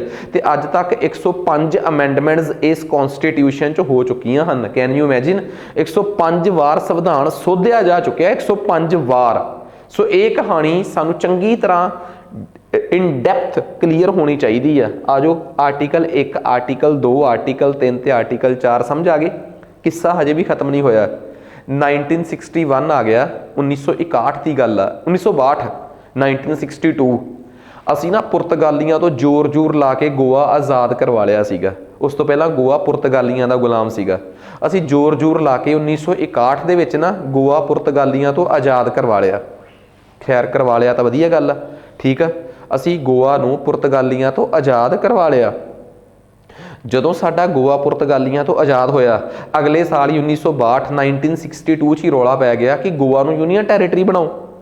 ਹੁਣ ਸੋਚਣ ਵਾਲੀ ਗੱਲ ਇਹ ਆ ਕਿ ਜਦੋਂ ਅਸੀਂ ਗੋਆ ਪੁਰਤਗਾਲੀਆਂ ਤੋਂ ਲਿਆ, ਉਸ ਵੇਲੇ ਉਹਨੂੰ ਕੀ ਬਣਾਇਆ ਸੀਗਾ? ਤੁਹਾਡੇ ਦਿਮਾਗ 'ਚ ਆਊਗੀ ਕਿ 1961 'ਚ ਗੋਆ ਜਿਹੜਾ ਸੀਗਾ ਉਹ ਅਸੀਂ ਪੁਰਤਗਾਲੀਆਂ ਤੋਂ ਖੋਲਿਆ ਤੇ 1 ਸਾਲ ਲੱਗ ਗਿਆ। 1 ਸਾਲ ਉਹ ਕੀ ਰਿਹਾ ਹੋਊਗਾ? ਯੂਨੀਅਨ ਟੈਰੀਟਰੀ ਹਜੇ ਬਣਨਾ, ਉਹਨੇ ਸਟੇਟ ਵੀ ਨਹੀਂ ਸੀਗਾ ਉਹ ਤਾਂ। ਭਾਰਤ ਦੇ ਸੰਵਿਧਾਨ 'ਚ 3 ਪ੍ਰਕਾਰ ਦੀਆਂ ਜ਼ਮੀਨਾਂ ਨੇ, ਭਾਰਤ ਦੇ ਸੰਵਿਧਾਨ 'ਚ ਲਿਖੀਆਂ ਹੋਈਆਂ। ਗੌਰ ਕਰਿਓ, 3 ਪ੍ਰਕਾਰ ਦੀਆਂ। ਇੰਡੀਆ ਦੀ ਟੈਰੀਟਰੀ 3 ਹਿੱਸਿਆਂ 'ਚ ਵੰਡੀ ਹੁੰਦੀ ਆ। ਕਿਹੜੀ? ਇੰਡੀਆ ਦੀ ਟੈਰੀਟਰੀ 3 ਹਿੱਸਿਆਂ 'ਚ ਵੰਡੀ ਆ। ਜਾਂ ਤਾਂ ਉਹ ਕੀ ਹੋ ਸਕਦੀ ਆ? ਸਟੇਟਸ। ਕੀ ਹੋ ਸਕਦੀ ਆ? ਸੂਬੇ। ਤੇ ਜਾਂ ਕੀ ਹੋ ਸਕਦੀ ਆ? Union territory. ਇੱਕ ਹੋਰ ਵੀ ਆ, AT, ਐਕਵਾਇਰਡ ਟੈਰੀਟਰੀ। ਜੇ ਭਾਰਤ ਨੇ ਦੁਨੀਆ ਦੇ ਕਿਸੇ ਹਿੱਸੇ ਤੋਂ ਕੁਝ ਕਬਜ਼ਾ ਕਰ ਲਿਆ, ਤੇ ਹੁਣ ਸੋਚ ਕੇ ਦੇਖੋ ਆਰਟੀਕਲ 3 ਕੀ ਕਹਿੰਦਾ ਹੈ ਜਾਂ ਆਰਟੀਕਲ 2 ਕੀ ਕਹਿੰਦਾ ਹੈ ਕਿ ਮੰਨ ਲਓ ਇਹ ਭਾਰਤ ਨੇ ਸਿੰਧ ਸਟੇਟ ਹੀ ਖੋਲੀ ਪਾਕਿਸਤਾਨ ਤੋਂ, ਮਤਲਬ ਪਾਕਿਸਤਾਨ ਤੋਂ ਦਾ ਇੱਕ ਹਿੱਸਾ ਖੋਲਿਆ, ਤੇ ਆਰਟੀਕਲ 2 ਕਹਿੰਦਾ ਹੈ ਕਿ ਪਾਰਲੀਮੈਂਟ ਦੀ ਪਰਮਿਸ਼ਨ ਲੈ ਕੇ, ਪਾਰਲੀਮੈਂਟ 'ਚ ਐਕਟ ਪਾਸ ਹੋ ਕੇ ਉਹ ਇੰਡੀਆ ਦੀ ਸਟੇਟ ਬਣੂਗੀ ਜਾਂ ਇੰਡੀਆ ਦੀ ਸਟੇਟ ਬਣੂਗੀ। ਇਹੀ ਲਿਖਿਆ ਆਰਟੀਕਲ 2 'ਚ ਕਿ ਇੰਡੀਆ 'ਚ ਕੋਈ ਵੀ ਸਟੇਟ ਬਣਾਈ ਜਾ ਸਕਦੀ ਆ। ਜੇ ਅਸੀਂ ਬਾਹਰੋਂ ਕਿਸੇ ਦੇਸ਼ ਤੋਂ ਕੋਈ ਚੀਜ਼ ਖੋਈ ਆ ਨਾ, ਉਹਨੂੰ ਡਾਇਰੈਕਟਲੀ ਇੰਡੀਆ 'ਚ ਸਟੇਟ ਬਣਾ ਸਕਦੇ ਆ, ਪਰ ਪਾਰਲੀਮੈਂਟ ਦਾ ਐਕਟ ਪਾਸ ਕਰਾ ਕੇ। ਲਓ ਜੀ, ਹੋਇਆ ਕੀ? ਭਾਰਤ ਦੀ ਸੈਨਾ ਸਿੰਧ ਦੇ ਬਾਰਡਰ ਤੇ ਖੜੀ ਆ, ਠੀਕ ਆ। ਰਾਤ ਨੂੰ 10 ਵਜੇ ਹਮਲਾ ਕਰਨਾ ਹੈ। ਉਧਰੋਂ ਅਸੀਂ ਸਿੰਧ ਤੇ ਕਬਜ਼ਾ ਕਰ ਰਹੇ ਆ ਤੇ ਪਤਾ ਲੱਗਿਆ ਕਿ ਭਾਰਤ ਦੀ ਸੰਸਦ ਜਿਹੜੀ ਆ ਉਹ 'ਚ ਮੰਤਰੀ ਰੁੱਸੇ ਹੋਏ ਆ। ਉਹ ਕਹਿੰਦੇ ਸੀ ਪਾਰਲੀਮੈਂਟ 'ਚ ਨਹੀਂ ਆਉਣਾ, ਪ੍ਰਧਾਨ ਮੰਤਰੀ ਕਹਿੰਦੇ ਜੀ ਠੰਡ ਲੱਗਦੀ ਆ ਸਵੇਰੇ ਆਵਾਂਗੇ। ਮਤਲਬ ਕੈਨ ਯੂ ਇਮੈਜਿਨ ਕਿ ਉਧਰੋਂ ਭਾਰਤ ਦੀ ਫੌਜ ਕਰੇ ਕਿ ਰੁਕ ਜਾਓ ਹਜੇ ਇੱਥੇ ਖੜੇ ਰਹੋ, ਕਿ ਪਹਿਲਾਂ ਭਾਰਤ ਦੀ ਸੰਸਦ ਸਾਨੂੰ ਪਰਮਿਸ਼ਨ ਦਊਗੀ, ਪਾਰਲੀਮੈਂਟ ਐਕਟ ਪਾਸ ਕਰੂਗਾ, ਫਿਰ ਇਹਨੂੰ ਅਸੀਂ ਇੰਡੀਆ 'ਚ ਮਿਲਾਵਾਂਗੇ। ਨਾ, ਐਵੇਂ ਦਾ ਕੋਈ ਸੀਨ ਨਹੀਂ। ਤੁਸੀਂ ਜਾਓ ਉਸ ਜਗ੍ਹਾ ਤੇ ਕਬਜ਼ਾ ਕਰ ਲਓ, ਕਬਜ਼ਾ ਕਰਕੇ ਇੰਡੀਆ 'ਚ ਮਿਲਾ ਲਓ, ਉਹਨੂੰ ਕਹਿ ਦਿਓ ਐਕਵਾਇਰਡ ਟੈਰੀਟਰੀ, ਸਾਡੇ ਕਬਜ਼ੇ ਹਜੀ ਅਧੀਨ ਇਹ ਟੈਰੀਟਰੀ ਆ। ਫਿਰ 2 ਦਿਨ ਲੱਗਣ, 2 ਮਹੀਨੇ ਲੱਗਣ ਕਿ 2 ਸਾਲ ਲੱਗਣ, ਫਿਰ ਪਾਰਲੀਮੈਂਟ ਐਕਟ ਪਾਸ ਕਰਕੇ ਉਹਨੂੰ ਕੀ ਬਣਾ ਲਊਗੀ? ਸਟੇਟ। ਕੀ ਬਣਾ ਲਊਗੀ? ਸਟੇਟ ਬਣਾ ਲਊਗੀ। ਠੀਕ ਆ ਜੀ। 1962 ਦੇ ਵਿੱਚ ਭਾਰਤੀ ਫੌਜ ਆਪਰੇਸ਼ਨ ਵਿਜੇ ਕਰਕੇ 1961 ਦੇ ਦਸੰਬਰ ਦੇ ਮਹੀਨੇ 'ਚ ਗਈ ਤੇ ਗੋਆ ਨੂੰ ਫਤਿਹ ਕਰ ਲਿਆ ਆਪਰੇਸ਼ਨ ਵਿਜੇ ਦੇ ਤਹਿਤ 19 ਦਸੰਬਰ 1961 ਨੂੰ। ਫਿਰ ਉਸ ਤੋਂ ਬਾਅਦ ਰੌਲਾ ਪੈ ਗਿਆ ਕਿ ਇਹਨੂੰ ਕੀ ਬਣਾਇਆ ਜਾਵੇ ਹੁਣ? Union territory. ਜੇ ਤਾਂ 1962 ਦੇ ਵਿੱਚ ਗੋਆ ਨੂੰ ਸਟੇਟ ਬਣਾਉਣਾ ਹੁੰਦਾ ਫਿਰ ਉਹ ਕਿਹਦੇ ਦਾਇਰੇ 'ਚ ਆ ਜਾਂਦੀ? ਆਰਟੀਕਲ 3 ਦੇ ਦਾਇਰੇ 'ਚ। ਤਾਂ ਐਕਵਾਇਰਡ ਟੈਰੀਟਰੀ ਤੋਂ ਸਟੇਟ ਬਣਾਉਣ ਵਾਸਤੇ ਸਾਨੂੰ ਕੌਨਸਟੀਟਿਊਸ਼ਨਲ ਅਮੈਂਡਮੈਂਟ ਕਰਨ ਦੀ ਲੋੜ ਪੈਂਦੀ ਕਿ ਨਾ ਪੈਂਦੀ? ਪੈਂਦੀ ਹੈ ਕਿ ਨਹੀਂ? ਦੱਸੋ। ਨਹੀਂ ਪੈਂਦੀ। ਕਿਉਂ? ਆਰਟੀਕਲ 3 ਕਹਿੰਦਾ ਹੈ ਕਿ ਜਿਹੜੀ ਵੀ ਚੀਜ਼ ਇੰਡੀਆ ਐਕਵਾਇਰ ਕਰ ਰਿਹਾ ਹੈ ਉਹਨੂੰ ਡਾਇਰੈਕਟ ਆਰਟੀਕਲ 2 ਦੇ ਤਹਿਤ ਸਟੇਟ ਬਣਾਉਣ ਦੀ ਲੋੜ ਹੀ ਨਹੀਂ। ਕਿਉਂਕਿ ਜਿਹੜੀ ਚੀਜ਼ ਤੁਸੀਂ ਬਾਹਰੋਂ ਖੋਈ ਆ, ਪਾਰਲੀਮੈਂਟ ਆਰਟੀਕਲ 2 ਦੇ ਤਹਿਤ ਸਾਫ਼ ਕਹਿੰਦਾ ਕਿ parliament by law can convert it into a state. Parliament ਦਾ ਮਤਲਬ ਹੈ ਬਾਈ ਸਿੰਪਲ ਮੈਜੋਰਟੀ। ਤਾਂ ਉੱਥੇ ਕੀ ਹੋਊਗਾ? ਉਸ ਸਟੇਟ ਨੂੰ ਇੰਡੀਆ 'ਚ ਮਿਲਾ ਲਿਆ ਜਾਊਗਾ। ਮੇਰੀ ਗੱਲ ਸਮਝ ਗਏ? ਕੋਈ ਦੋ ਰਾਏ ਨਹੀਂ ਇਹਦੇ 'ਚ, ਕੋਈ ਰੌਲਾ ਹੀ ਨਹੀਂ। ਪੰਗਾ ਖੜਾ ਹੋ ਗਿਆ ਗੋਆ ਨੂੰ ਲੈ ਕੇ, ਕਿਉਂਕਿ ਗੋਆ ਨੂੰ ਕੀ ਬਣਾਉਣਾ ਸੀਗਾ? Union territory. ਕੀ ਬਣਾਉਣਾ ਸੀਗਾ? Union territory. ਕਹਿੰਦੇ ਕੌਨਸਟੀਟਿਊਸ਼ਨ ਦੇ ਆਰਟੀਕਲ 2 'ਚ ਤਾਂ ਕਿਤੇ ਲਿਖਿਆ ਹੀ ਨਹੀਂ ਕਿ ਅਸੀਂ ਬਾਹਰੋਂ ਕਿਸੇ ਸਟੇਟ ਨੂੰ ਅਕਵਾਇਰ ਕਰਕੇ ਯੂਨੀਅਨ ਟੈਰੀਟਰੀ ਬਣਾ ਸਕਦੇ ਹਾਂ। ਲਿਖਿਆ ਕਿਤੇ? ਨਹੀਂ ਲਿਖਿਆ। ਸਟੇਟ ਲਿਖਿਆ। ਓਹ ਇਹ ਤਾਂ ਪੰਗਾ ਪੈ ਗਿਆ। ਤੇ ਕੌਨਸਟੀਟਿਊਸ਼ਨ ਦੇ ਵਿੱਚ ਹੁਣ ਮੇਰੇ ਵਰਗਾ ਵਿੱਚੋਂ ਯਾਰ ਇੱਕ ਗੱਲ ਦੱਸੋ, ਲਿਖਣਾ ਭੁੱਲ ਗਏ ਹੋਣਗੇ, ਜਿਵੇਂ ਦੀ ਸਟੇਟ ਗੱਲ ਉਵੇਂ ਸ਼ਬਦ ਯੂਨੀਅਨ ਟੈਰੀਟਰੀ। ਇਹ ਕੀ ਗੱਲ ਆ? ਭਾਵੇਂ ਯੂਨੀਅਨ ਟੈਰੀਟਰੀ ਬਣਾ ਲਓ। ਕੋਈ ਕਵੇ ਨਾ ਕੌਨਸਟੀਟਿਊਸ਼ਨ ਤੋਂ ਬਾਹਰ ਜਾ ਕੇ, ਚਾਹੇ ਗਲਤੀ ਨਾਲ ਹੀ ਰਹਿ ਗਿਆ, ਜਦਕਿ ਜੇ ਉਹ ਲਿਖ ਦਿੰਦੇ ਕਿ can be changed into any acquired territory can be converted into state or UT. ਕਹਿੰਦੇ 1950 'ਚ ਉਹਨਾਂ ਨੇ ਤਾਂ ਨਹੀਂ ਲਿਖਿਆ ਕਿਉਂਕਿ 1950 'ਚ ਕੋਈ ਯੂਟੀ ਨਾਮ ਦਾ ਕਨਸੈਪਟ ਹੀ ਨਹੀਂ ਸੀ ਹੈਗਾ, ਨਹੀਂ ਤਾਂ ਲਿਖ ਦਿੰਦੇ ਉਹ। ਕਹਿੰਦੇ ਹੁਣ ਕੀ ਕਰੀਏ? ਕਹਿੰਦੇ ਨਾ ਜੇ ਕੌਨਸਟੀਟਿਊਸ਼ਨ 'ਚ ਨਹੀਂ ਲਿਖਿਆ ਨਾ ਫਿਰ ਵੀ ਕਰ ਸਕਦੇ ਹਾਂ ਆਪਾਂ, ਪਰ ਫਿਰ ਕੀ ਕਰਨਾ ਪਊਗਾ? ਅਮੈਂਡਮੈਂਟ। ਕਿਹੜੀ ਭਲਾ? ਕੌਨਸਟੀਟਿਊਸ਼ਨਲ। ਤਾਂ ਤੁਹਾਨੂੰ ਪਤਾ ਜਦੋਂ ਗੋਆ ਯੂਟੀ ਬਣਿਆ ਹੈ 1962 'ਚ ਤਾਂ ਉਹ ਇੱਕ ਕੌਨਸਟੀਟਿਊਸ਼ਨਲ ਅਮੈਂਡਮੈਂਟ ਆ। ਮੈਨੂੰ ਕਈ ਜਾਣੇ ਸਵਾਲ ਪੁੱਛਦੇ ਆ ਕਿ ਸਰ ਜਦੋਂ 1966 ਦੇ ਵਿੱਚ ਪੰਜਾਬ ਬਣਿਆ ਸੀ ਉਹ ਕਿਹੜੀ ਕੌਨਸਟੀਟਿਊਸ਼ਨਲ ਅਮੈਂਡਮੈਂਟ ਸੀ? ਮੈਂ ਕਿਹਾ ਹੈ ਹੀ ਨਹੀਂ ਸੀ। ਉਹ ਕਹਿੰਦੇ ਯਾਰ ਕਮਾਲ ਦੀ ਗੱਲ ਆ ਜੀ, ਜਦੋਂ ਉਹ ਬਣਿਆ ਸੀ ਗੋਆ ਯੂਨੀਅਨ ਟੈਰੀਟਰੀ ਬਣਿਆ ਸੀ 1962 'ਚ, ਉਹ ਤਾਂ ਕੌਨਸਟੀਟਿਊਸ਼ਨਲ ਅਮੈਂਡਮੈਂਟ ਸੀ। ਦੋ ਜਵਾਬ ਇਹਦਾ। ਇੱਥੇ ਸਾਡੀ ਪੋਲਿਟੀ ਦੀ ਪਰਖ ਸਮਝ ਹੁੰਦੀ ਹੈ ਕਿ ਗੋਆ ਬਣਿਆ ਤਾਂ ਯੂਨੀਅਨ ਟੈਰੀਟਰੀ ਮਤਲਬ ਕਿ ਅਮੈਂਡਮੈਂਟ, ਤੇ ਅਸੀਂ ਬਣੇ ਦਾ ਕੋਈ ਅਮੈਂਡਮੈਂਟ ਨਹੀਂ। ਕਾਰਨ ਕੀ ਆ? ਫਿਰ 2 ਸਾਲ ਬਾਅਦ ਹੀ 1964 ਦੇ ਵਿੱਚ ਪੁਡੂਚੇਰੀ ਬਣਿਆ ਯੂਟੀ, ਉਹਦੇ ਵਾਸਤੇ ਵੀ 14ਵੀਂ ਅਮੈਂਡਮੈਂਟ। ਕਲੀਅਰ ਗੱਲ? ਫਿਰ ਕਿਸੇ ਸਿਆਣੇ ਨੇ ਸਲਾਹ ਦਿੱਤੀ ਯਾਰ ਤਾਂ ਪੰਗਾ ਹੀ ਛੇੜ ਲਿਆ। ਮਤਲਬ ਇਹਦਾ ਮਤਲਬ ਅੱਜ ਤੋਂ ਬਾਅਦ ਜੇ ਕਦੀ ਵੀ ਕੋਈ ਕਿਸੇ ਤੋਂ ਅਕਵਾਇਰ ਕਰਕੇ ਯੂਨੀਅਨ ਟੈਰੀਟਰੀ ਬਣਾਇਆ ਕਰਾਂਗੇ ਤਾਂ ਅਮੈਂਡਮੈਂਟ ਕਰਿਆ ਕਰਾਂਗੇ ਆਪਾਂ, ਕੌਨਸਟੀਟਿਊਸ਼ਨਲ ਅਮੈਂਡਮੈਂਟ। ਇਹ ਤਾਂ ਪੰਗਾ ਹੀ ਆ, ਕੁਛ ਹੀਲਾ ਕਰੋ। ਫਿਰ 1966-67 ਦੀ ਗੱਲ ਆ, 66-67 ਕੌਨਸਟੀਟਿਊਸ਼ਨ 'ਚ 18ਵੀਂ ਕੌਨਸਟੀਟਿਊਸ਼ਨਲ ਅਮੈਂਡਮੈਂਟ ਹੋਈ। ਤੁਸੀਂ ਕਹੋਗੇ ਇਹਦੇ 'ਚ ਕੀ ਕੀਤਾ? ਕੌਨਸਟੀਟਿਊਸ਼ਨਲ ਅਮੈਂਡਮੈਂਟ ਕਰਕੇ ਹੀ ਕੌਨਸਟੀਟਿਊਸ਼ਨ 'ਚ ਇੱਕ ਚੇਂਜ ਕਰਤਾ ਤੇ ਆਰਟੀਕਲ 2 ਤੇ ਆਰਟੀਕਲ 3 'ਚ ਲਿਖਤਾ ਕਿ ਜਿੱਥੇ ਜਿੱਥੇ ਸ਼ਬਦ ਸਟੇਟ ਲਿਖਿਆ ਹੋਇਆ ਨਾ ਕਿ ਤੁਸੀਂ ਫਲਾਣੀ ਚੀਜ਼ ਨੂੰ ਸਟੇਟ 'ਚ ਕਨਵਰਟ ਕਰ ਸਕਦੇ ਹੋ, ਉੱਥੇ ਉੱਥੇ ਸਟੇਟ ਦਾ ਮਤਲਬ state as well as UT ਸਮਝਿਆ ਜਾਵੇ। ਸਿਰੇ ਲੱਗੀ ਹੁਣ ਤਾਂ। ਹੁਣ ਮਤਲਬ ਕਿ ਜੇ ਕਿਸੇ ਨੇ ਜਦੋਂ ਆਪਾਂ ਨੂੰ ਲਿਖ ਹੀ ਦਿੱਤਾ ਕਿ ਸਟੇਟ ਦਾ ਮਤਲਬ ਸਟੇਟ ਵੀ ਹੋਊਗਾ ਅਤੇ ਕੀ ਹੋ ਸਕਦਾ ਨਾਲ? ਯੂਟੀ। ਇਟ ਮੀਨਸ ਅੱਜ ਤੋਂ ਬਾਅਦ ਜੇ ਤੁਸੀਂ ਐਕਵਾਇਰਡ ਟੈਰੀਟਰੀ ਨੂੰ ਯੂਟੀ ਬਣਾਉਣਾ ਹੈ ਤਾਂ ਉਹ ਵੀ ਆਰਟੀਕਲ 2 ਤੇ ਆਰਟੀਕਲ 3 ਦੇ ਦਾਇਰੇ 'ਚ ਆ ਗਈ। ਤੇ ਆਰਟੀਕਲ 2 ਤੇ ਆਰਟੀਕਲ 3 ਦੇ ਦਾਇਰੇ 'ਚ ਜਿਹੜੀ ਵੀ ਚੀਜ਼ ਆ ਜੇ ਕੀ ਉਹ ਚੀਜ਼ ਹੁਣ ਕੌਨਸਟੀਟਿਊਸ਼ਨਲ ਅਮੈਂਡਮੈਂਟ ਰਹੂਗੀ ਕਿ ਨਹੀਂ? ਨਹੀਂ। 1967 ਤੋਂ ਬਾਅਦ ਜਿੰਨੀਆਂ ਵੀ ਯੂਟੀਜ਼ ਬਣੀਆਂ ਹੈ ਉਹਨਾਂ ਦੀ ਤੁਸੀਂ ਕੋਈ ਕੌਨਸਟੀਟਿਊਸ਼ਨਲ ਅਮੈਂਡਮੈਂਟ ਨਹੀਂ ਦੇਖੀ ਹੋਊਗੀ ਯੂਟੀਜ਼ ਬਣਨ ਦੀ। ਉਸ ਤੋਂ ਬਾਅਦ ਯੂਟੀਜ਼ ਬਣਾਉਣ ਵਾਸਤੇ ਵੀ ਸਾਨੂੰ ਆ ਪਿੱਛੇ ਜੇ 2 ਯੂਨੀਅਨ ਟੈਰੀਟਰੀ ਸੀਗੀਆਂ ਦਮਨ ਦਿਊ ਤੇ ਦਾਦਰਾ ਨਗਰ ਹਵੇਲੀ, ਇਹਨਾਂ ਦੋਵਾਂ ਨੂੰ ਮਰਜ ਕਰਕੇ ਇੱਕ ਬਣਾਇਆ ਹੋਇਆ। ਕੀ ਇਹਦੇ ਵਾਸਤੇ ਕੌਨਸਟੀਟਿਊਸ਼ਨਲ ਅਮੈਂਡਮੈਂਟ ਦੀ ਲੋੜ ਪਈ ਹੈ 2019 'ਚ? ਨਹੀਂ ਪਈ। ਰੱਬ ਨਾ ਕਰੇ 18ਵੀਂ ਕੌਨਸਟੀਟਿਊਸ਼ਨਲ ਅਮੈਂਡਮੈਂਟ ਨਾ ਹੋਈ ਹੁੰਦੀ, 18ਵੀਂ ਸੰਵਿਧਾਨਕ ਸੋਧ ਨਾ ਹੋਈ ਹੁੰਦੀ, ਕੈਨ ਯੂ ਇਮੈਜਿਨ ਕਿ 2019 ਦੇ ਵਿੱਚ ਜਿਹੜੀ ਅਮੈਂਡਮੈਂਟ ਹੋਈ ਆ 2019 ਚ ਜਿਹੜੀਆਂ ਦੋ ਯੂਨੀਅਨ ਟੈਰੀਟਰੀਜ਼ ਨੂੰ ਮਰਜ ਕਰਕੇ ਇੱਕ ਬਣਾਇਆ ਗਿਆ ਹੈ, ਦੋ ਯੂਨੀਅਨ ਟੈਰੀਟਰੀਜ਼ ਨੂੰ ਮਰਜ ਕਰਕੇ ਇੱਕ ਬਣਾਇਆ ਗਿਆ ਹੈ, ਕੀ ਉਹ ਬਣ ਸਕਦੀ ਸੀ? ਕਦੇ ਵੀ ਨਹੀਂ ਸੀ ਬਣ ਸਕਦੀ। ਤੁਹਾਡੇ ਸਾਹਮਣੇ ਹੀ ਆ, ਕਨਸੈਪਟ ਪਤਾ ਹੋਣਾ ਚਾਹੀਦਾ ਹੈ ਕਿ ਆਖਰ 18ਵੀਂ ਕਨਸਟੀਟਿਊਸ਼ਨਲ ਅਮੈਂਡਮੈਂਟ ਦਾ ਯੂਨੀਅਨ ਟੈਰੀਟਰੀਜ਼ ਦੇ ਬਣਨ ਦੇ ਵਿੱਚ ਕੀ ਰੋਲ ਹੈ। ਸਮਝ ਆ ਗਈ ਗੱਲ? ਠੀਕ ਆ। ਸੋ ਇਹ ਕਹਾਣੀ ਆ ਜੀ ਸਾਰੀ ਦੀ ਸਾਰੀ। ਸੋ ਹੁਣ ਮੈਨੂੰ ਲੱਗਦਾ ਕਿ ਤੁਹਾਨੂੰ ਨਾ ਜਿਹੜੀ ਚੀਜ਼ ਮੈਂ ਸਮਝਾਉਣਾ ਚਾਹੁੰਦਾ ਉਹ ਤਾਂ ਸਮਝ ਆ ਗਈ ਹੁਣ ਕਿ ਬਈ ਕਨਸਟੀਟਿਊਸ਼ਨ ਹੈ ਕੀ ਚੀਜ਼ ਆ। ਠੀਕ ਆ, ਮਤਲਬ ਕਿ ਕਹਾਣੀ ਹੈ ਕੀ ਆ, ਸਾਨੂੰ ਕਰੈਕਸ ਸਮਝ ਆ ਗਿਆ ਨਾ ਕਿ ਅਸਲ 'ਚ ਹੈ ਕੀ ਆ ਯੂਨੀਅਨ ਟੈਰੀਟਰੀਜ਼। ਹੁਣ ਮੈਂ ਨਾ ਜਦੋਂ ਇਹ ਪਾਰਟੀਕਲ ਬਣਾਇਆ ਹੋਇਆ ਆਪਣਾ ਨੋਟਸ ਬਣੇ ਹੋਏ ਆ, ਠੀਕ ਆ, ਤੁਹਾਡੇ ਕੋਲੇ ਬੁੱਕਸ ਜਾਣਗੀਆਂ ਵੀ, ਉਹਨਾਂ ਦੇ ਵਿੱਚ ਨਾ ਆਰਟੀਕਲ 18ਵੀਂ ਕਨਸਟੀਟਿਊਸ਼ਨਲ ਅਮੈਂਡਮੈਂਟ ਦਾ ਬਹੁਤਾ ਜ਼ਿਕਰ ਕੀਤਾ ਨਹੀਂ, ਮੈਂ ਟੇਬਲ ਬਣਾਉਣਾ ਸਕਿਪ ਹੋ ਗਿਆ। ਪਰ ਜਿਹੜੇ ਤੁਹਾਡੇ ਕੋਲ ਇੱਥੇ PDF ਸ਼ੇਅਰ ਕਰ ਦੂੰਗਾ ਮੈਂ ਤੁਹਾਡੇ WhatsApp ਦੇ ਗਰੁੱਪਸ ਦੇ ਵਿੱਚ, ਉਹਦੇ 'ਚ ਮੈਂ 18ਵੀਂ ਕਨਸਟੀਟਿਊਸ਼ਨਲ ਅਮੈਂਡਮੈਂਟ ਦਾ ਜ਼ਿਕਰ ਕਰ ਦੂੰਗਾ, ਤਾਂ ਜੋ ਤੁਸੀਂ ਕੀ ਕਰੋ, ਇਹਨੂੰ ਨੋਟ ਕਰਨ ਲੱਗੇ ਤੁਹਾਨੂੰ ਕੋਈ ਪ੍ਰੋਬਲਮ ਨਾ ਆਵੇ। ਠੀਕ ਆ। ਸੋ ਯੂਨੀਅਨ ਐਂਡ ਇਟਸ ਟੈਰੀਟਰੀ ਆਪਣੇ ਆਪ 'ਚ ਬਹੁਤ ਇੰਪੋਰਟੈਂਟ ਆਰਟੀਕਲ ਸੀਗਾ।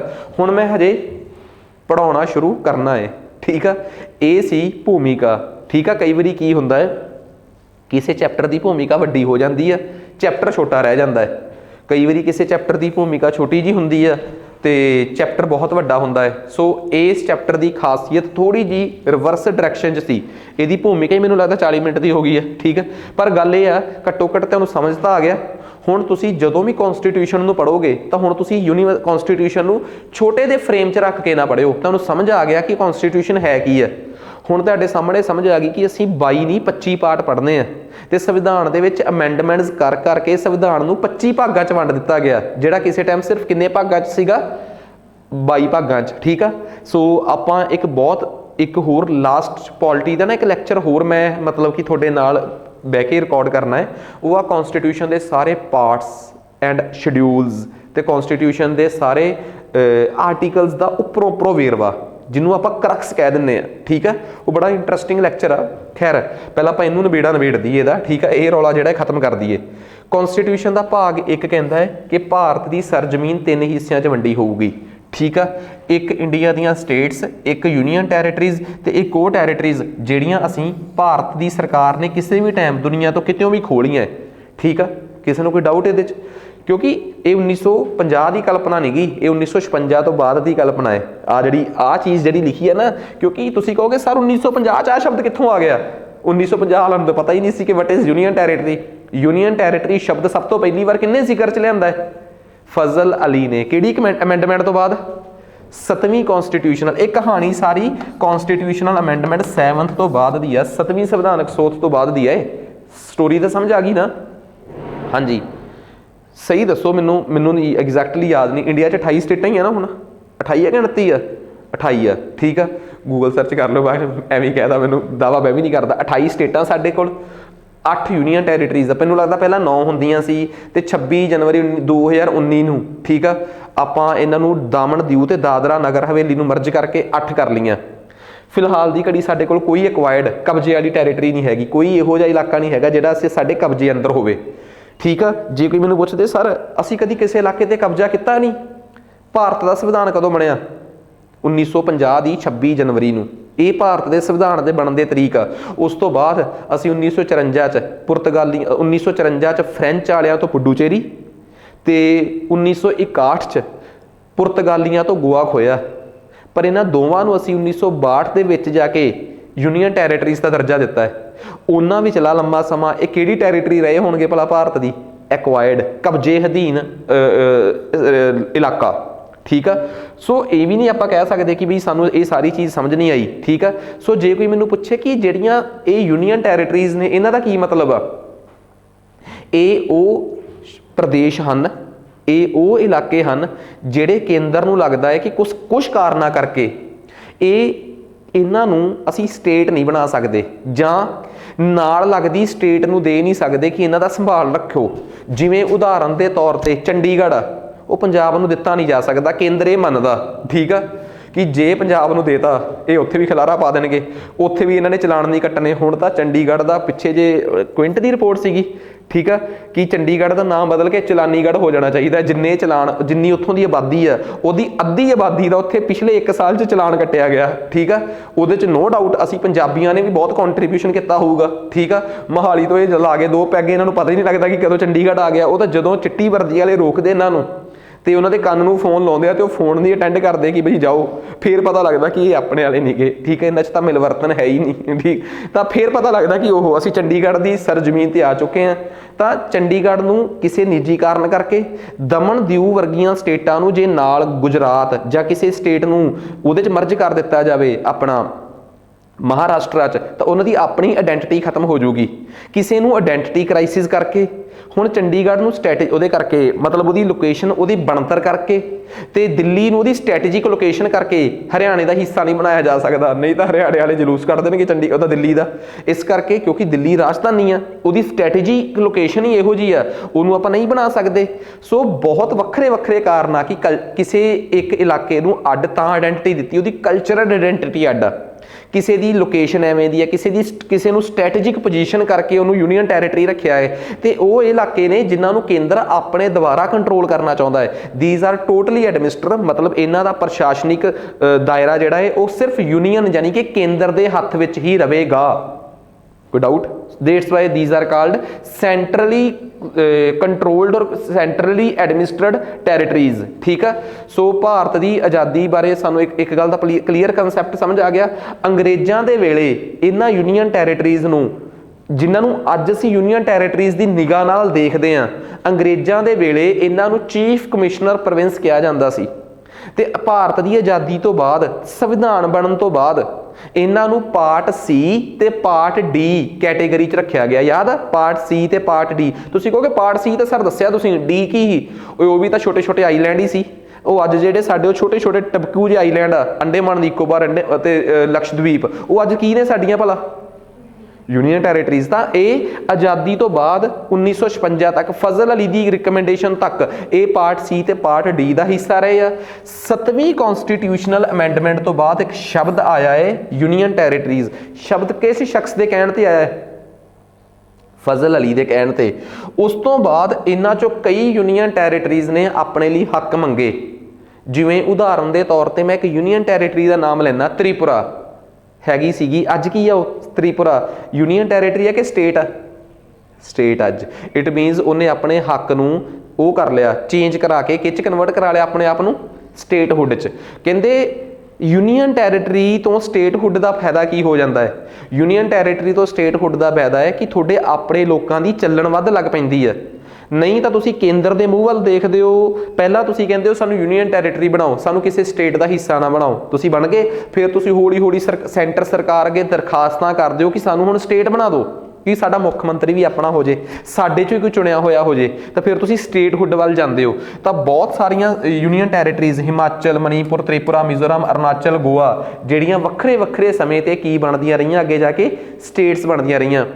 ਜਿਹੜੀ 18ਵੀਂ ਅਮੈਂਡਮੈਂਟ ਤੋਂ ਪਹਿਲਾਂ ਯੂਨੀਅਨ ਟੈਰੀਟਰੀ ਤੋਂ ਸਟੇਟ ਬਣੀ ਹੋਊਗੀ, ਉਹਨੂੰ ਅਮੈਂਡਮੈਂਟ ਦੀ ਲੋੜ ਪਈ ਹੋਊਗੀ। ਕਿਉਂਕਿ ਯੂਨੀਅਨ ਟੈਰੀਟਰੀ ਬਣਨਾ ਹੋਵੇ, ਚਾਹੇ ਉਹ ਤੋਂ ਕੁਝ ਹੋਰ ਬਣਨਾ ਹੋਵੇ, ਤਾਂ ਕਨਸਟੀਟਿਊਸ਼ਨਲ ਅਮੈਂਡਮੈਂਟ ਦੀ ਲੋੜ ਪੈਂਦੀ ਸੀ। 18ਵੀਂ ਅਮੈਂਡਮੈਂਟ ਤੋਂ ਬਾਅਦ ਤਾਂ ਕਲੀਅਰ ਹੀ ਕਰਤਾ ਕਿ ਜਿਵੇਂ ਦੀਆਂ ਸਟੇਟਾਂ ਉਵੇਂ ਦੀਆਂ ਯੂਨੀਅਨ ਟੈਰੀਟਰੀਜ਼। ਸੋ ਉਸ ਤੋਂ ਬਾਅਦ ਜਿੰਨੀਆਂ ਵੀ ਸਟੇਟਾਂ ਤੋਂ ਯੂਨੀਅਨ ਟੈਰੀਟਰੀਜ਼ ਬਣੀਆਂ ਹੈ, ਬਣਦੀਆਂ ਨਹੀਂ ਕਦੀ, ਖੋਣਾ ਜਿਹੜਾ ਕਹੂਗਾ ਕਿ ਮੈਨੂੰ ਫੇਲ ਕਰ ਦਿਓ। ਜਿੰਨੀਆਂ ਵੀ ਯੂਨੀਅਨ ਟੈਰੀਟਰੀਜ਼ ਤੋਂ ਸਟੇਟਸ ਬਣੀਆਂ ਹੈ, ਜਾਂ ਜਿਹੜੀਆਂ ਵੀ 2 ਯੂਨੀਅਨ ਟੈਰੀਟਰੀਜ਼ ਮਰਜ ਹੋ ਕੇ ਇੱਕ ਬਣੀਆਂ ਹੋਣਗੀਆਂ, ਉਹਨਾਂ ਨੂੰ ਕਦੇ ਵੀ ਕਿਸੇ ਅਮੈਂਡਮੈਂਟ ਦੀ ਲੋੜ ਨਹੀਂ ਪਈ ਹੋਊਗੀ। ਉਮੀਦ ਕਰਦਾ ਕਿ ਇਹ ਕਹਾਣੀ ਸਮਝ ਆ ਗਈ, ਠੀਕ ਆ।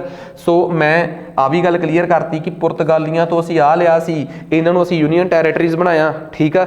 ਅੱਜ ਦੇ ਅੱਜ ਦਾ ਹਿਸਾਬ ਨਾਲ ਚੱਲੀਏ ਤਾਂ ਯੂਨੀਅਨ ਟੈਰੀਟਰੀਜ਼ ਕਿਹੜੀਆਂ ਹੈ? ਅੰਡੇਮਾਨ ਨਿਕੋਬਾਰ 1956 'ਚ ਯੂਨੀਅਨ ਟੈਰੀਟਰੀ ਸੀ, ਦਿੱਲੀ 1956, ਲਕਸ਼ਦਵੀਪ 1956, ਦਾਦਰਾ ਨਗਰ ਹਵੇਲੀ ਤੇ 26 ਜਨਵਰੀ 2020 ਨੂੰ ਇਹਨਾਂ ਨੂੰ ਮਰਜ ਕਰਕੇ ਬਣਾਇਆ ਸੀ। ਪੁਡੂਚੇਰੀ 1962, ਚੰਡੀਗੜ੍ਹ 1966, ਜੰਮੂ ਕਸ਼ਮੀਰ 31 ਦਸੰਬਰ ਤੇ ਲਦਾਖ, ਠੀਕ ਆ। ਤੇ 1973 ਤੱਕ ਲਕਸ਼ਦਵੀਪ ਨੂੰ ਲੈਕੇਡੀਵ, ਮਿਨਾਕੋਏ ਤੇ MNDV ਇਹਦੇ ਆਈਲੈਂਡਸ ਦੇ ਨਾਮ ਨਾਲ ਜਾਣਿਆ ਜਾਂਦਾ ਸੀਗਾ। 1992 ਤੋਂ ਬਾਅਦ ਦਿੱਲੀ ਦਾ ਸਟੇਟਸ ਬਦਲ ਕੇ NCT ਕਰ ਦਿੱਤਾ ਗਿਆ, ਨੈਸ਼ਨਲ ਕੈਪੀਟਲ ਟੈਰੀਟਰੀ, ਤੇ ਇਹਦੇ ਆਲੇ ਦੁਆਲੇ ਇਲਾਕੇ ਨੂੰ NCR, ਨੈਸ਼ਨਲ ਕੈਪੀਟਲ ਰੀਜਨ ਕਿਹਾ ਗਿਆ। ਠੀਕ ਆ, 2006 ਤੱਕ ਪੁਡੂਚੇਰੀ ਦਾ ਨਾਮ ਪੌਂਡੇਚੇਰੀ ਸੀ। ਉਸ ਤੋਂ ਬਾਅਦ ਇਹਦਾ ਨਾਮ ਬਦਲ ਕੇ ਪੁਡੂਚੇਰੀ ਕਰ ਦਿੱਤਾ ਗਿਆ। ਕਿਸੇ ਸਟੇਟ ਜਾਂ ਯੂਨੀਅਨ ਟੈਰੀਟਰੀ ਦਾ ਨਾਮ ਜਿਹੜਾ ਹੈ ਉਹ ਪਾਰਲੀਮੈਂਟ ਬਦਲ ਸਕਦੀ ਹੈ, ਕਿਉਂਕਿ ਆਰਟੀਕਲ 3 'ਚ ਸਾਫ਼ ਲਿਖਿਆ ਹੈ ਕਿ 2 ਸਟੇਟਾਂ ਨੂੰ ਜੋੜ ਕੇ, ਇੱਕ ਸਟੇਟ ਨੂੰ ਤੋੜ ਕੇ, ਇੱਕ ਸਟੇਟ ਦਾ ਦੂਜੇ ਸਟੇਟ ਨੂੰ ਏਰੀਆ ਦੇਣਾ ਹੋਵੇ ਜਾਂ ਕਿਸੇ ਸਟੇਟ ਦਾ ਨਾਮ ਬਦਲਣਾ ਹੋਵੇ, ਇਹ ਕੰਮ ਪਾਰਲੀਮੈਂਟ ਕਰੂਗੀ। ਤੇ ਇਹ ਆਰਟੀਕਲ 3 'ਚ ਕਿਹਾ ਗਿਆ ਹੈ। ਤੇ ਬਾਅਦ 'ਚ ਇੱਕ ਅਮੈਂਡਮੈਂਟ 'ਚ ਕਿਹਾ ਕਿ ਜਿੱਥੇ ਜਿੱਥੇ ਸ਼ਬਦ ਸਟੇਟ ਆ ਉੱਥੇ ਸਟੇਟ ਦੇ ਨਾਲ UT ਵੀ ਮੰਨਿਆ ਜਾਵੇ। ਤਾਂ ਓਬਵੀਅਸ ਜੀ ਗੱਲ ਆ, UTs ਦਾ ਨਾਮ ਬਦਲਣਾ ਹੋਵੇ, 2 UTs ਨੂੰ ਮਰਜ ਕਰਨਾ ਹੋਵੇ, ਇੱਕ UT ਨੂੰ ਤੋੜਨਾ ਹੋਵੇ, UT ਨੂੰ ਸਟੇਟ ਬਣਾਉਣਾ ਹੋਵੇ, ਇਹ ਵੀ ਸਾਰੀਆਂ ਗੱਲਾਂ ਆਰਟੀਕਲ 3 ਦੇ ਦਾਇਰੇ 'ਚ ਆਪੇ ਆ ਗਈਆਂ।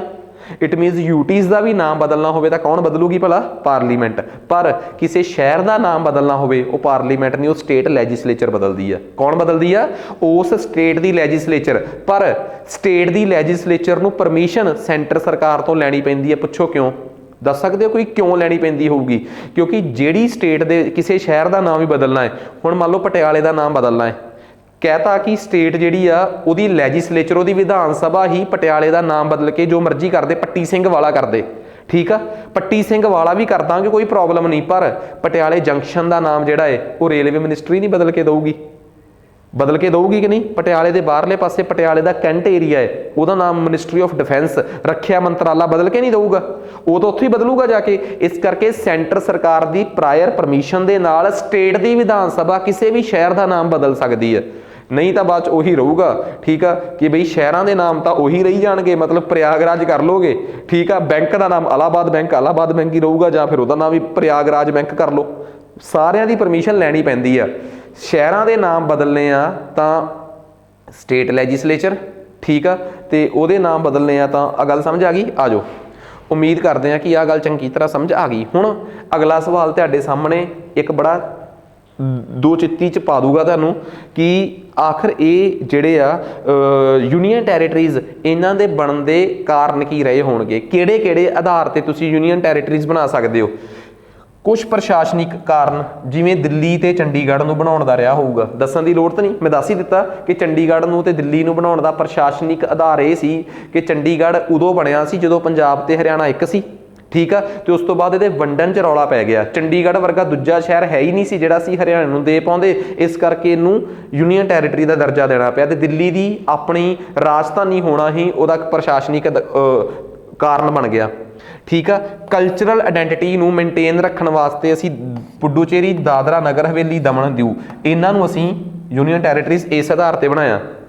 ਲਕਸ਼ਦਵੀਪ ਤੇ ਅੰਡੇਮਾਨ ਨੂੰ ਉਹਨਾਂ ਦੀ ਲੋਕੇਸ਼ਨ ਕਰਕੇ, ਉਹਨਾਂ ਦੀ ਪੋਜੀਸ਼ਨ ਕਰਕੇ, ਕਿਉਂਕਿ ਇਹ ਸਮੁੰਦਰ ਦੇ ਉਹਨਾਂ ਸੈਂਸਿਟਿਵ ਹਿੱਸਿਆਂ 'ਚ ਆ ਜਿਹੜੇ ਦੁਸ਼ਮਣ ਦੇਸ਼ ਦੇ ਨੇੜੇ ਵੀ ਹੋ ਸਕਦੇ ਆ। ਇਸ ਕਰਕੇ ਇਹਨਾਂ ਦੀ ਲੋਕੇਸ਼ਨ ਕਰਕੇ ਕੇਂਦਰ ਇਹਨਾਂ ਨੂੰ ਆਪਣੇ ਕੰਟਰੋਲ 'ਚ ਰੱਖਣਾ ਚਾਹੁੰਦੀ ਹੈ। ਇਸ ਕਰਕੇ ਇਹਨਾਂ ਨੂੰ ਯੂਨੀਅਨ ਟੈਰੀਟਰੀ ਬਣਾਇਆ। ਯੂਨੀਅਨ ਟੈਰੀਟਰੀ ਕੇਂਦਰ ਦੁਆਰਾ ਸ਼ਾਸਿਤ ਪ੍ਰਦੇਸ਼। ਕੁਛ ਇਸ ਕਰਕੇ ਕਿ ਉੱਥੇ ਪਿਛੜੇ ਲੋਕ ਬਹੁਤ ਆ, ਜੇ ਉੱਥੇ ਸਟੇਟ ਦੇ ਹੱਥ 'ਚ ਕੁਛ ਦੇਤਾ ਤਾਂ ਉੱਥੋਂ ਦਾ ਮੁੱਖ ਮੰਤਰੀ ਅਤਿਆਚਾਰ ਨਾ ਕਰਦੇ ਨੇ ਉਹਨਾਂ ਤੇ, ਜਿਵੇਂ ਮਿਜ਼ੋਰਮ, ਮਣੀਪੁਰ, ਤ੍ਰਿਪੁਰਾ, ਅਰੁਣਾਚਲ ਪ੍ਰਦੇਸ਼। ਉਹ ਅੱਡ ਗੱਲ ਆ ਕਿ ਜਦੋਂ ਇੱਥੋਂ ਦੀਆਂ ਟਰਾਈਬਲਸ, ਜਨਜਾਤੀ ਲੋਕ ਮੈਚਿਓਰ ਹੋ ਗਏ, ਫਿਰ ਉਹਨਾਂ ਨੇ ਕਹਿਤਾ ਕਿ ਸਾਨੂੰ ਸਟੇਟ ਦਿਓ। ਹੁਣ ਸ਼ੁਰੂ 'ਚ ਉਹਨਾਂ ਨੂੰ ਕੇਂਦਰ ਨੇ ਆਪਣੇ ਵੱਲ ਕੰਟਰੋਲ। 2019 'ਚ ਬਣੇ ਜੰਮੂ ਕਸ਼ਮੀਰ ਨੂੰ ਤੋੜ ਕੇ ਬਣਾਇਆ ਜੰਮੂ ਕਸ਼ਮੀਰ ਯੂਨੀਅਨ ਟੈਰੀਟਰੀ ਤੇ ਇੱਕ ਲਦਾਖ ਯੂਨੀਅਨ ਟੈਰੀਟਰੀ। ਇਹਨਾਂ ਨੂੰ ਇਹਨਾਂ ਦੇ ਸਰਕਮਸਟੈਂਸਿਸ ਕਰਕੇ, ਇਹਨਾਂ ਦੇ ਉਸ ਸਮਾਂ ਦੇ ਹਾਲਾਤਾਂ ਕਰਕੇ ਕਿ ਜੇ ਉਹਨਾਂ ਨੂੰ ਸਟੇਟ ਬਣਾ ਦਿੰਦੇ ਤੇ ਉੱਥੋਂ ਦੇ ਮੁੱਖ ਮੰਤਰੀ ਹਜੇ ਇੰਨੇ ਮੈਚਿਓਰ ਮੁੱਖ ਮੰਤਰੀ ਸ਼ਾਇਦ ਨਹੀਂ ਸੀ ਹੋ ਸਕਦੇ ਕਿ ਉਹ ਇੱਕ 370 ਆਰਟੀਕਲ ਦੇ ਵਿੱਚ ਜੋ ਚੇਂਜਿਸ ਹੋਏ ਆ ਉਸ ਚੀਜ਼ ਨੂੰ ਲੋਕਾਂ ਨੂੰ ਸਮਝਾ ਪਾਉਂਦੇ। ਇਹਦੇ ਕਰਕੇ ਭਾਰਤ ਸਰਕਾਰ ਨੂੰ ਉੱਥੇ ਮਿਲਟਰੀ ਤੇ ਪੁਲਿਸ ਸਪਰੈਸ਼ਨ ਦੀ ਲੋੜ ਸੀਗੀ। ਸਰਕਾਰ ਇਹ ਤਰਕ ਦੇ ਰਹੀ ਆ, ਇਸ ਕਰਕੇ ਉਹਨਾਂ ਨੂੰ ਕਿਸੇ ਵੀ ਸਟੇਟ ਦੇ ਹੱਥ 'ਚ ਦਿੱਤਾ ਜਾਣਾ ਰਿਸਕ ਸੀਗਾ। ਉਹਨਾਂ ਦੇ ਕਰੰਟ ਸਟੇਟਸ ਕਰਕੇ ਸਾਨੂੰ ਉਹਨਾਂ ਨੂੰ UTs ਦੇ ਵਿੱਚ ਰੱਖਣਾ ਪਿਆ। ਤੇ ਅਮਿਤ ਸ਼ਾਹ ਨੇ ਕਿਹਾ ਵੀ ਆ ਕਿ ਜਦੋਂ ਜੰਮੂ ਕਸ਼ਮੀਰ ਤੇ ਲਦਾਖ ਇੰਨੇ ਮੈਚਿਓਰ ਹੋ ਜਾਣਗੇ, ਅਸੀਂ ਉਹਨਾਂ ਨੂੰ ਸਟੇਟਹੁੱਡ ਦਾ ਦਰਜਾ ਆਪੇ ਦੇ ਦਾਂਗੇ। ਸਾਨੂੰ ਪਤਾ ਹੈ ਕਿ ਉਹਨਾਂ ਨੂੰ ਸਟੇਟਹੁੱਡ ਦਾ ਦਰਜਾ ਦੇਣਾ ਪੈਣਾ ਹੈ। ਠੀਕ ਆ, ਸੋ ਆਹ ਦੇਖੋ, ਆਹ ਦੱਸਿਆ ਹੋਇਆ ਹੈ ਕਿ ਫਿਰ ਇੱਕ ਰੀਆਰਗੇਨਾਈਜੇਸ਼ਨ ਐਕਟ 2019 ਆਇਆ ਪਾਰਲੀਮੈਂਟ 'ਚ। ਠੀਕ ਆ, ਜਿਹਦੇ 'ਚ ਦੱਸਿਆ ਗਿਆ ਕਿ ਲਦਾਖ ਦਾ ਏਰੀਆ ਜਿਹੜਾ ਬਹੁਤ ਜ਼ਿਆਦਾ ਵਾਸਟ ਆ। ਠੀਕ ਆ, ਤੇ ਉਹਦੀ ਨਾ ਜੰਮੂ ਕਸ਼ਮੀਰ ਦੇ ਸ਼੍ਰੀਨਗਰ ਤੋਂ ਬੈਠ ਕੇ ਉਹਨੂੰ ਕੰਟਰੋਲ ਕਰਨਾ ਬੜਾ ਔਖਾ ਹੈ।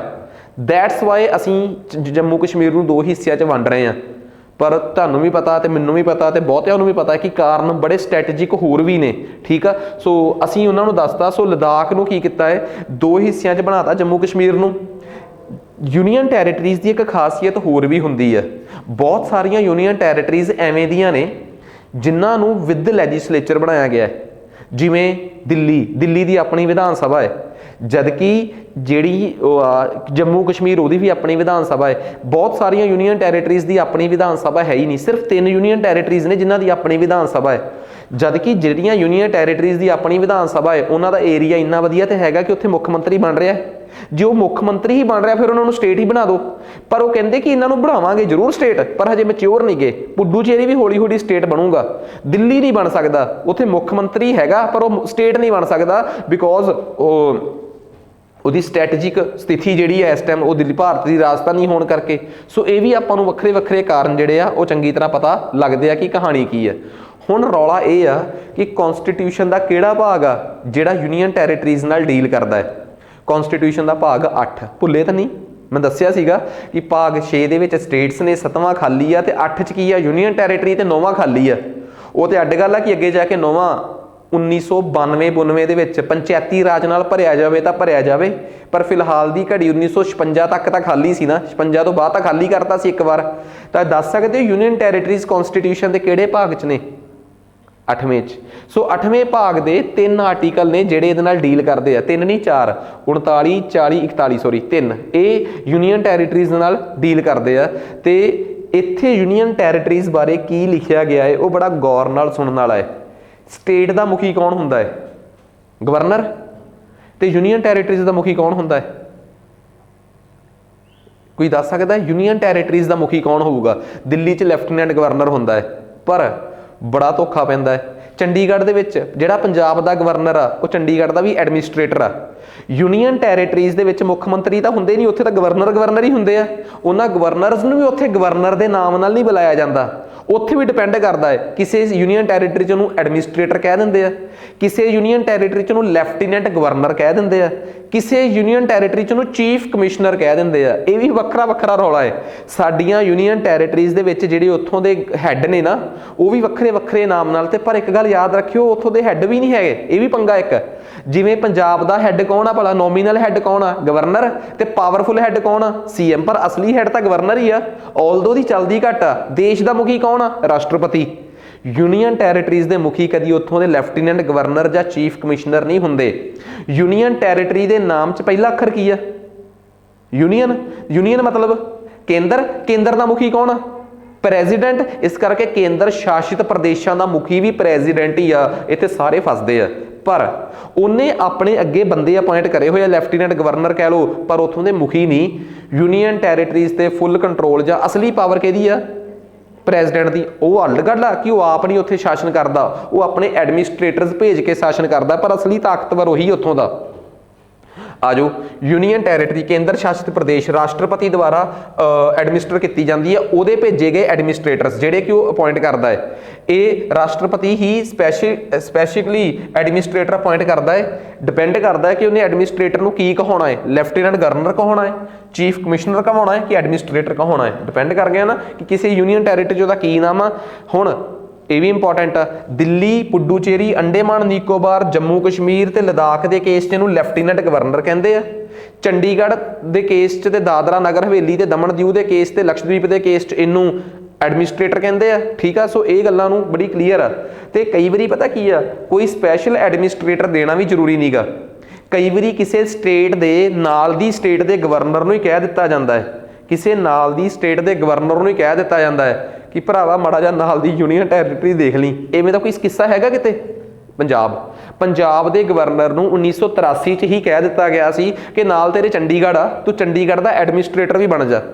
ਪਰ ਜਦੋਂ ਪੰਜਾਬ ਦਾ ਗਵਰਨਰ ਚੰਡੀਗੜ੍ਹ ਦਾ ਐਡਮਿਨਿਸਟ੍ਰੇਟਰ ਆ ਉਦੋਂ ਉਹ ਕੌਂਸਲ ਆਫ ਮਿਨਿਸਟਰ ਦੀ ਰਾਏ ਨਹੀਂ ਲਊਗਾ, ਉੱਥੇ ਉਹ ਇੰਡੀਪੈਂਡੈਂਟ ਕੰਮ ਕਰਦਾ ਹੈ। ਪੰਜਾਬ 'ਚ ਸਾਰੇ ਕੰਮ ਉਹਨੂੰ ਮੁੱਖ ਮੰਤਰੀ ਤੋਂ ਪੁੱਛ ਕੇ ਕਰਨੇ ਪੈਣਗੇ। ਠੀਕ ਆ, ਚੰਡੀਗੜ੍ਹ ਦੇ ਵਿੱਚ as an administrator the power ਪਤਾ ਕਿੰਨੀ ਆ? ਆਪਣੇ ਸੀਐਮ ਮਾਨ ਸਾਹਿਬ ਦੇ ਘਰ ਦੇ ਬਾਹਰ ਗੰਦ ਪਿਆ ਸੀਗਾ, ਚੰਡੀਗੜ੍ਹ ਮੁਨਸਿਪੈਲਿਟੀ ਵਾਲੇ ਚਲਾਨ ਕੱਟ ਕੇ ਆ ਕੇ। ਇਹ ਸਟੇਟਸ ਆ ਚੰਡੀਗੜ੍ਹ ਦੇ ਐਡਮਿਨਿਸਟ੍ਰੇਟਰ ਦੀ ਆਟੋਨੋਮੀ, ਆਜ਼ਾਦੀ ਦਾ। ਉੱਥੇ ਕੋਈ ਨਹੀਂ। ਚੰਡੀਗੜ੍ਹ ਦਾ ਐਡਮਿਨਿਸਟ੍ਰੇਟਰ ਦੇ ਤੌਰ ਤੇ ਤਾਂ ਪੰਜਾਬ ਦਾ ਗਵਰਨਰ ਇਹ ਕੁਝ ਵੀ ਕਹਿ ਸਕਦਾ। ਚੰਡੀਗੜ੍ਹ ਦੇ ਐਡਮਿਨਿਸਟ੍ਰੇਟਰ ਦੇ ਤੌਰ ਤੇ ਕਹਿ ਵੀ ਸਕਦਾ ਹੈ ਕਿ ਵੀ ਪੰਜਾਬ ਵਾਲਿਆਂ ਦੀਆਂ ਗੱਡੀਆਂ ਇੱਥੇ ਰੁਕਵਾ ਦਿਓ, ਸੀਐਮ ਦੀ ਗੱਡੀ ਵੀ ਰੁਕਵਾ ਸਕਦਾ ਹੋਏ। ਪਰ ਇਹ ਚੀਜ਼ਾਂ ਐਥੀਕਲ ਨਹੀਂ ਗਈਆਂ ਹੈ ਨਾ, ਤਾਂ ਨਹੀਂ ਉਹ ਕਰਦੇ। ਪਰ ਇੱਕ ਗੱਲ ਦੱਸੋ, ਪਾਵਰ ਤਾਂ ਸਮਝ ਆ ਗਈ ਨਾ। ਐਜ਼ ਐਨ ਐਡਮਿਨਿਸਟ੍ਰੇਟਰ ਇੰਡੀਪੈਂਡੈਂਟ ਆ ਤੇ ਪਾਵਰ ਲਿਖਿਆ ਹੋਇਆ ਆਰਟੀਕਲ 'ਚ, ਕਨਸਟੀਟਿਊਸ਼ਨ ਦੇ ਆਰਟੀਕਲ 39 'ਚ ਕਿ ਕਿਸੇ ਵੀ ਸਟੇਟ ਦੇ ਗਵਰਨਰ ਨੂੰ ਉਹਦੀ ਨਾਲ ਦੀ ਯੂਨੀਅਨ ਟੈਰੀਟਰੀ ਦਾ ਜੇ ਲੋੜ ਪਵੇ ਤਾਂ। ਪਿੱਛੇ ਜੇ ਨੋਟੀਫਿਕੇਸ਼ਨ ਆ ਗਿਆ ਸੀ ਕਿ ਪੰਜਾਬ ਦੇ ਗਵਰਨਰ ਤੋਂ ਇਹ ਹੱਕ ਖੋਇਆ ਜਾ ਰਿਹਾ ਹੈ। ਪੰਜਾਬੀ ਫਿਰ ਤੁਹਾਨੂੰ ਪਤਾ ਤਾਂ ਹੈਗਾ। ਅੱਛਾ, ਹੁਣ ਤੁਸੀਂ ਇਨਡਾਇਰੈਕਟ ਤਰੀਕੇ ਨਾਲ, ਪਹਿਲਾਂ ਤਾਂ ਸਾਨੂੰ ਚੰਡੀਗੜ੍ਹ ਇਸੇ ਰੂਪ 'ਚ ਹੀ ਮਿਲਿਆ ਹੋਇਆ ਨਾ ਕਿ ਸਾਡਾ ਹੀ ਗਵਰਨਰ ਉੱਥੋਂ ਦਾ ਐਡਮਿਨਿਸਟ੍ਰੇਟਰ ਆ। ਅੱਛਾ, ਤੁਸੀਂ ਇਹ ਵੀ ਪਾਵਰ ਸਾਡੇ ਕੋਲ ਖੋਵੋਗੇ। ਤਾਂ ਪੰਜਾਬੀਆਂ ਨੇ ਕਾਫੀ ਰੌਲਾ ਪਾਇਆ, ਤਾਂ ਫਿਰ ਸੈਂਟਰ ਨੇ ਇਸ ਗੱਲ ਨੂੰ ਰਫਾ ਦਫਾ ਕਰਤਾ ਸੀਗਾ। ਠੀਕ ਆ, ਸੋ ਇਹ ਕਹਾਣੀ ਸਾਨੂੰ ਚੰਗੀ ਤਰ੍ਹਾਂ ਪਤਾ ਲੱਗਣੀ ਚਾਹੀਦੀ ਹੈ। ਠੀਕ ਆ, ਸੋ ਗਵਰਨਰ ਜਿਹੜਾ ਹੈ ਉਹ ਜਦੋਂ ਕਿਸੇ ਨਾਲ ਦੀ ਯੂਨੀਅਨ ਟੈਰੀਟਰੀ ਦਾ ਐਡਮਿਨਿਸਟ੍ਰੇਟਰ ਹੋਵੇ ਨਾ, ਤੇ ਫਿਰ ਉਹ ਨਾਲ ਦੀ ਜਿਹੜੀ state the council of minister ਆ ਉੱਥੋਂ ਦੀ ਰਾਏ ਤੇ ਨਹੀਂ ਚੱਲਦਾ। ਫਿਰ ਉੱਥੇ ਤਾਂ ਆਪਣਾ ਹੀ ਉਹਦਾ ਕੰਮ, ਉਹ ਤਾਂ ਆਪਣੀ ਸਟੇਟ ਦੇ ਵਿੱਚ ਚੱਲੂਗਾ। ਠੀਕ ਆ, ਸੋ ਆ ਕਹਾਣੀ ਜਿਹੜੀ ਆ।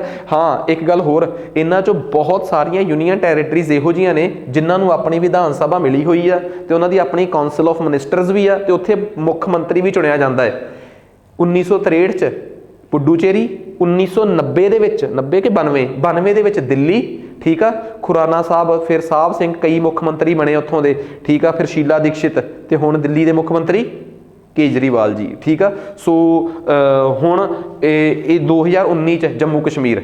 ਸੋ 3 ਯੂਨੀਅਨ ਟੈਰੀਟਰੀਜ਼ ਨੇ ਜਿੱਥੇ ਆਪਣੀਆਂ ਮਤਲਬ ਕਿ ਉਹ ਹੈਗੀਆਂ, ਤੇ ਬਾਕੀ ਬਚੀਆਂ 5 ਯੂਨੀਅਨ ਟੈਰੀਟਰੀਜ਼ ਕੋਲ ਮਤਲਬ ਕਿ ਉਹ ਇਸ ਤਰੀਕੇ ਦੀ ਪੋਲੀਟੀਕਲ ਉਹ ਨਹੀਂ ਹੈਗੀ। ਠੀਕ ਆ, ਹੁਣ ਆ ਜਾਓ ਸਭ ਤੋਂ ਇੰਪੋਰਟੈਂਟ ਗੱਲ ਕਿ ਆਖਰ ਆਪਾਂ ਨੂੰ ਪਤਾ ਹੈ ਕਿ ਕਨਸਟੀਟਿਊਸ਼ਨ ਦੇ ਵਿੱਚ ਨਾ ਇੱਕ ਸ਼ਡਿਊਲ ਆ, 7ਵਾਂ ਸ਼ਡਿਊਲ, ਜਿਹਦੇ 'ਚ ਇਹ ਕਿਹਾ ਗਿਆ ਕਿ ਸੰਵਿਧਾਨ ਦੇ ਕਿਹੜੇ ਹਿੱਸੇ ਮਤਲਬ ਕਿ ਭਾਰਤ ਕਿਹੜੇ ਹਿੱਸੇ ਤੇ ਕਾਨੂੰਨ ਕੇਂਦਰ ਸਰਕਾਰ ਬਣਾਊਗੀ, ਕਿਹੜੇ ਤੇ ਸਟੇਟਾਂ ਬਣਾਉਣਗੀਆਂ, ਤੇ ਕਿਹੜੀ ਕਨਕਰੈਂਟ ਲਿਸਟ ਆ। ਤੁਹਾਨੂੰ ਪਤਾ ਨਾ ਕਿ ਸਾਡੇ ਸੰਵਿਧਾਨ 'ਚ ਸੂਚੀਆਂ ਜਿਹੜੀਆਂ ਨੇ, ਲਿਸਟਾਂ 3 ਹਿੱਸਿਆਂ 'ਚ ਵੰਡੀਆਂ ਹੈ।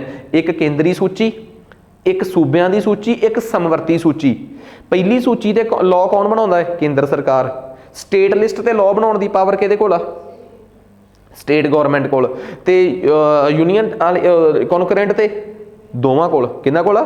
ਦੋਵਾਂ ਕੋਲ ਆ। ਤੇ ਉੱਥੇ ਕਹਾਣੀ ਤਾਂ ਸਮਝ ਆਈ ਗਈ। ਆ ਜਾਓ ਹੁਣ ਸਭ ਤੋਂ ਇੰਪੋਰਟੈਂਟ ਗੱਲ ਆ ਕਿ ਇਹਦੇ ਕੇਸ 'ਚ ਕੀ ਆ ਕਿ ਪਾਰਲੀਮੈਂਟ ਜਿਹੜੀ ਆ ਯੂਨੀਅਨ ਟੈਰੀਟਰੀ ਦੇ ਕੇਸ 'ਚ ਕਿਸੇ ਵੀ ਲਿਸਟ ਤੇ ਲਾਅ ਬਣਾ ਸਕਦੀ ਹੈ, ਇਨਕਲੂਡਿੰਗ ਸਟੇਟ ਲਿਸਟ। ਸਭ ਤੋਂ ਇੰਪੋਰਟੈਂਟ ਗੱਲ, ਕਿਉਂਕਿ ਯੂਨੀਅਨ ਟੈਰੀਟਰੀ ਆ, ਕੋਈ ਵੀ ਲਾਅ ਬਣਾ ਸਕਦੇ ਆ। ਠੀਕ ਆ, ਮਤਲਬ ਕਿ ਯੂਨੀਅਨ ਲਿਸਟ ਤੇ ਤਾਂ ਬਣਾਉਣਗੇ ਕਿਉਂਕਿ ਸਟੇਟ ਲਿਸਟ ਤੇ ਉਹ ਕਿਉਂ ਬਣਾਉਣਗੇ? ਕਿਉਂਕਿ ਉਹਦਾ ਨਾਮ ਸਟੇਟ ਨਹੀਂਗਾ, ਉਹਦਾ ਨਾਮ ਕੀ ਹੈ ਭਲਾ?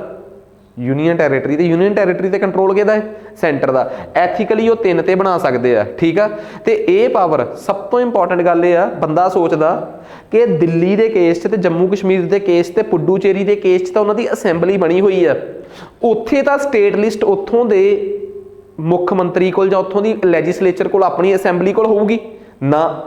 ਉੱਥੇ ਵੀ ਕਿਉਂਕਿ ਉਹਦਾ ਅਸਲੀ ਨਾਮ ਸਟੇਟ ਨਹੀਂਗਾ। ਕਈ ਲੋਕ ਨਾ ਪਤਾ ਕੀ ਕਹਿੰਦੇ ਆ ਕਿ Delhi is half state. Delhi ਕੀ ਆ? ਇੱਕ ਹਾਫ ਸਟੇਟ ਆ। ਕੀ ਤੁਹਾਨੂੰ ਲੱਗਦਾ ਕਿ ਦਿੱਲੀ ਇੱਕ ਹਾਫ ਸਟੇਟ ਆ? ਬੇਵਕੂਫ ਨੇ ਉਹ ਲੋਕ ਜਿਹੜੇ ਕਹਿੰਦੇ ਆ ਜੇ ਦਿੱਲੀ ਹਾਫ ਸਟੇਟ ਆ, ਇਹਦਾ ਮਤਲਬ ਸਟੇਟ ਆ। ਇਹਦਾ ਮਤਲਬ ਉਹਦੀ ਸਟੇਟ ਲਿਸਟ ਕਿਹਦੇ ਕੋਲ ਆਊਗੀ? ਸਟੇਟ ਕੋਲ, ਆਪਣੇ ਕੋਲ, ਆਪਣੀ ਵਿਧਾਨ ਸਭਾ ਕੋਲ। Delhi is union territory with assembly. Delhi ਜਿਹੜੀ ਆ ਉਹ ਇੱਕ ਕੇਂਦਰ ਸ਼ਾਸਿਤ ਪ੍ਰਦੇਸ਼ ਹੀ ਆ, ਬਸ ਉਹਦੇ ਕੋਲ ਆਪਣੀ ਕੀ ਆ? ਵਿਧਾਨ ਸਭਾ ਹੈ।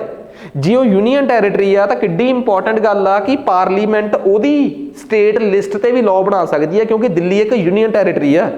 ਪਰ ਫਿਰ ਦਿੱਲੀ ਦੀ ਅਸੈਂਬਲੀ ਨੂੰ ਫਾਇਦਾ ਕੀ ਆ ਜੇ ਉਹਦੀ ਲਿਸਟ ਤੇ ਵੀ ਲਾਅ ਕਿੰਨੇ ਬਣਾਉਣਾ ਹੈ? ਪਾਰਲੀਮੈਂਟ ਨੇ। ਹਾਂ, ਇੱਥੇ ਹੈਗੀ ਆ।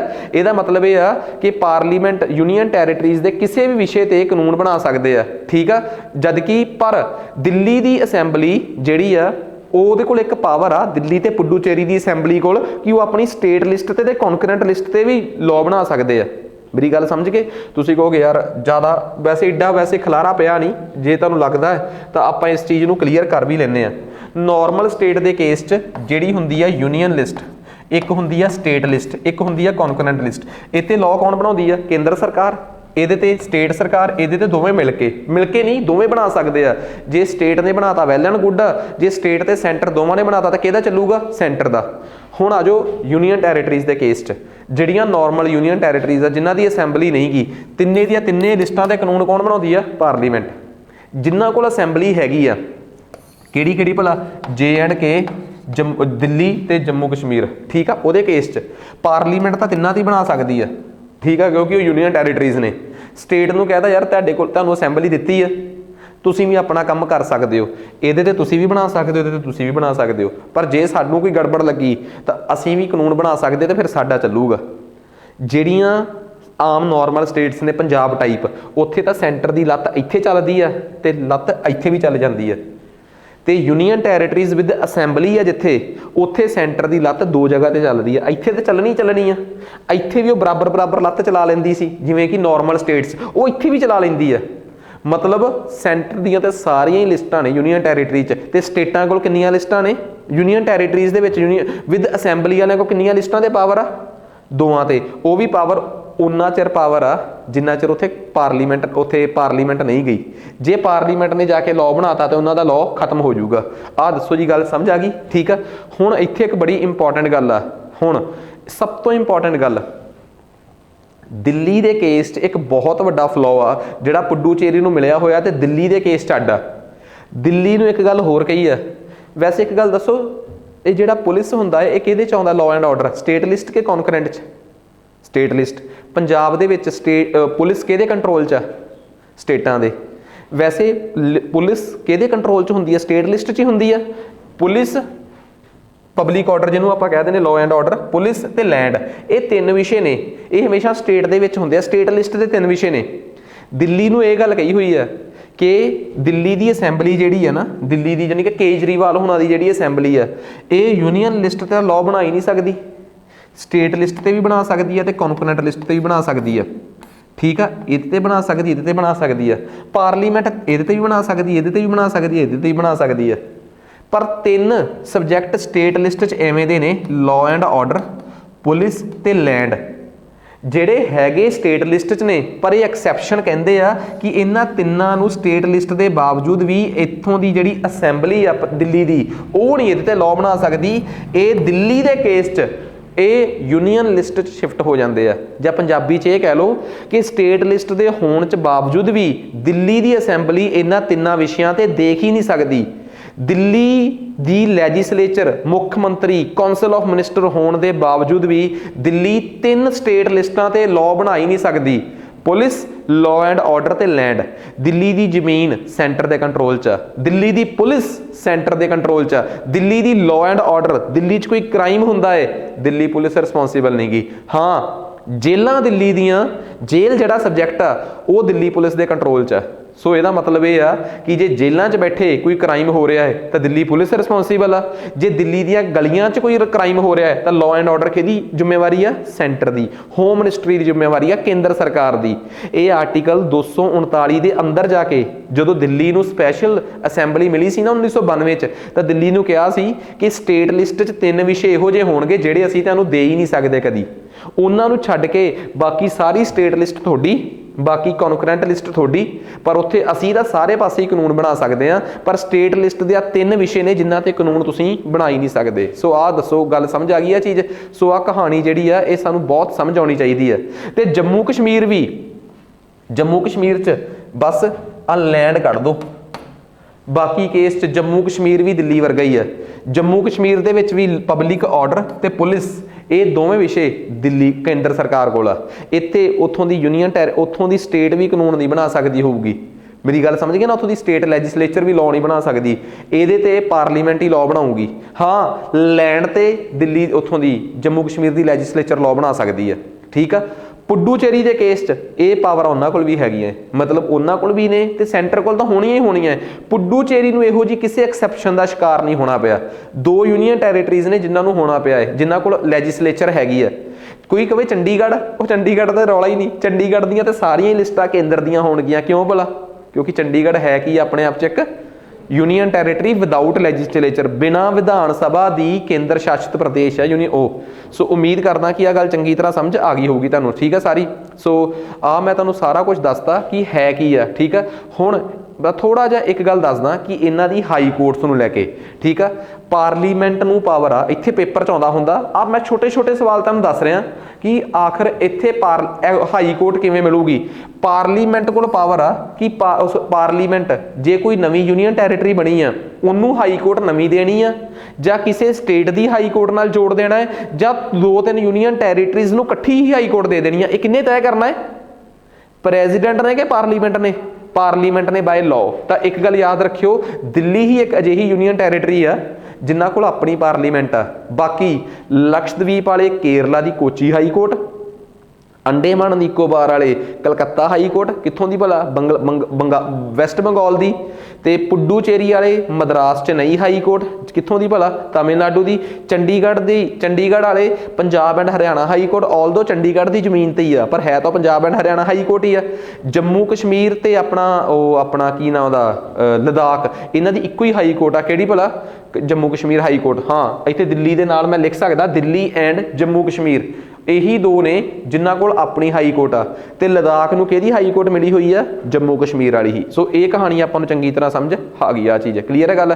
सो कॉन्स्टिट्यूशन च एक गल होर, ये गल बहुत इंपॉर्टेंट आ कि जिहड़ा अपना अक्वायर्ड टैरेटरी है ना, ये शब्द कॉन्स्टिट्यूशन च किते बहुता क्लीयर नहीं हैगा, बट हाँ इन्ना जरूर आ जिन्ना चिर असी दुश्मन देश तो जमीन खोली ते उन्होंने कोई स्टेटस ना दिता, उन्ना चिर भारत चो किहड़ी टैरेटरी आ?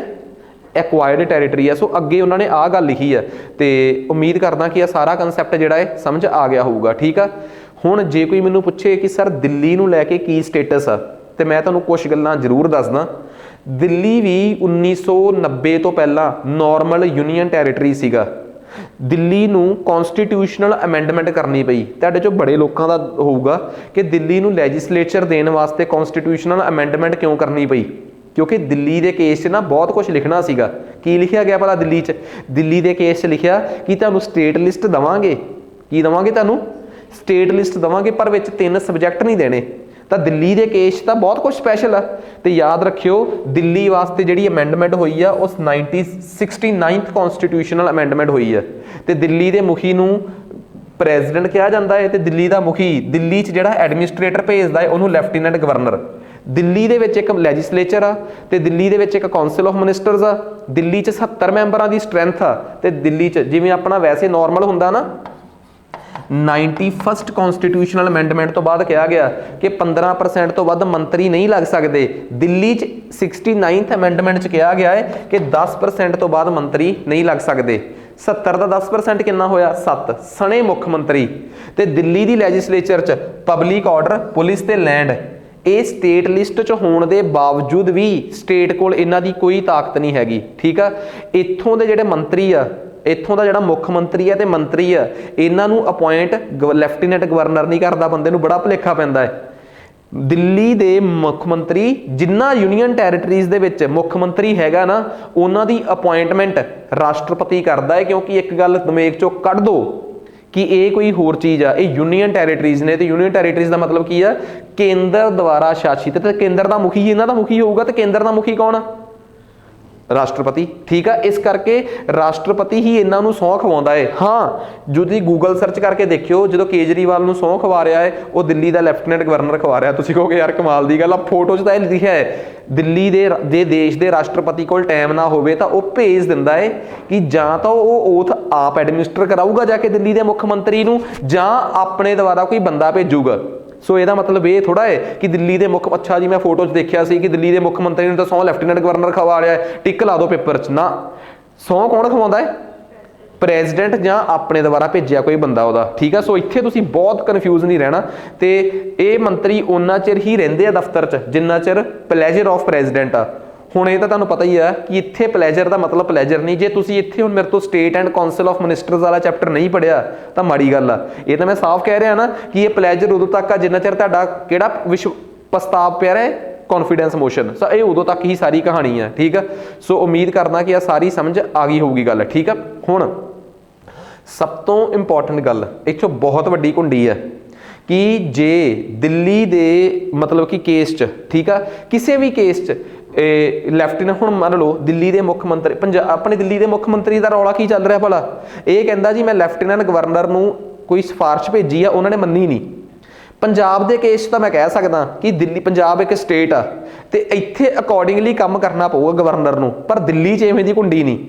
ਸੁਪਰੀਮ ਕੋਰਟ ਵੱਖਰੇ ਵੱਖਰੇ ਫੈਸਲਿਆਂ 'ਚ ਕਹਿ ਚੁੱਕਿਆ ਹੈ, ਕਈ ਜਗ੍ਹਾ ਤੇ ਪਹਿਲਾਂ ਹਾਈ ਕੋਰਟ ਵੀ ਇਹ ਕਹਿ ਚੁੱਕਿਆ ਹੈ ਕਿ ਬਈ ਜਿੱਥੇ ਮਤਲਬ ਕੀ ਗੱਲ ਇਹ ਆ, ਜਿੱਥੇ ਵੀ ਲੈਫਟੀਨੈਂਟ ਗਵਰਨਰ ਜਿਹੜਾ ਕਿ ਕਿਹਦਾ ਨੁਮਾਇੰਦਾ ਹੈ, ਰਾਸ਼ਟਰਪਤੀ ਦਾ, ਜੇ ਉਹਦਾ ਕਿਤੇ ਵੀ ਦਿੱਲੀ ਦੇ ਮੁੱਖ ਮੰਤਰੀ ਜਾਂ ਉਹਦੀ ਕੌਂਸਲ ਨਾਲ ਕਨਫਲਿਕਟ ਹੋਇਆ ਤਾਂ ਦਿੱਲੀ ਦੇ ਮੁੱਖ ਮੰਤਰੀ ਦੀ ਨਹੀਂ, ਲੈਫਟੀਨੈਂਟ ਗਵਰਨਰ ਦੀ ਚੱਲੂਗੀ।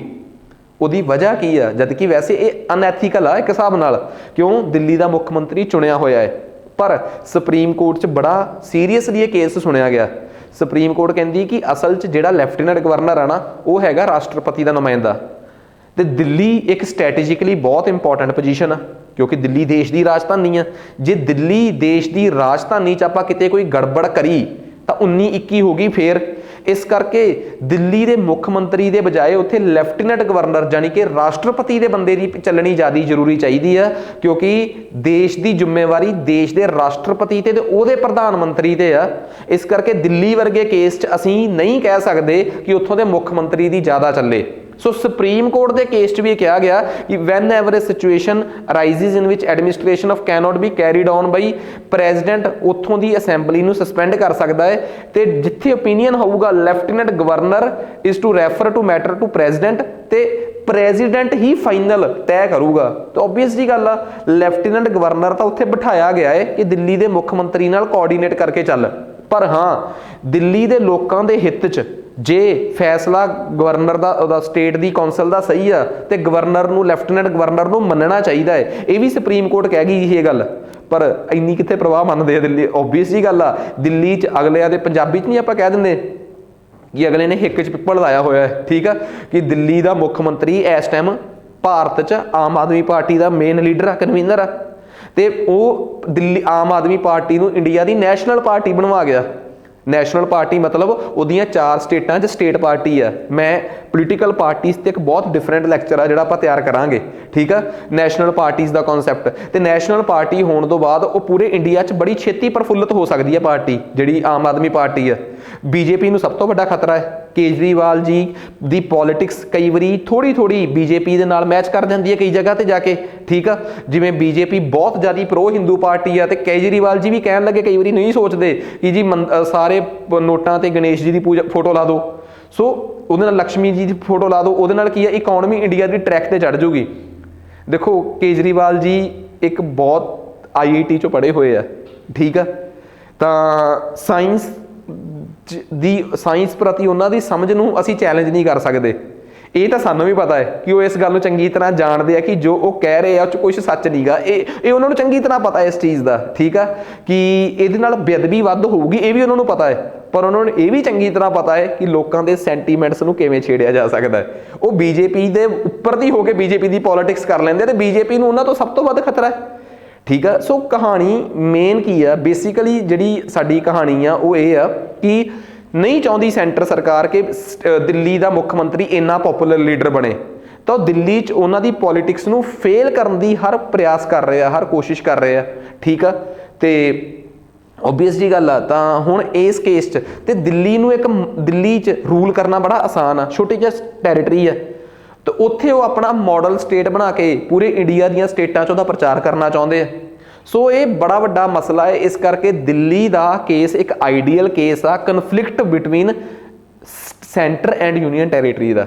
ਇਹਦੇ ਤੇ ਸੁਪਰੀਮ ਕੋਰਟ 'ਚ ਕਦੀ ਸੈਂਟਰ ਚੱਲ ਜਾਂਦੀ ਹੈ, ਕਦੀ ਸਟੇਟ 'ਚ ਚੱਲ ਜਾਂਦੀ ਹੈ, ਤੇ ਸੁਪਰੀਮ ਕੋਰਟ ਦੇ ਫੈਸਲੇ ਸਾਨੂੰ ਹੋਰ ਕਲੈਰੀਫਿਕੇਸ਼ਨ ਦਿੰਦੇ ਆ ਕਿ ਬਈ ਗਵਰਨਰ ਦੀ ਵੱਧ ਚੱਲਣੀ ਚਾਹੀਦੀ ਆ ਕਿ ਮੁੱਖ ਮੰਤਰੀ ਦੀ, ਠੀਕ ਆ।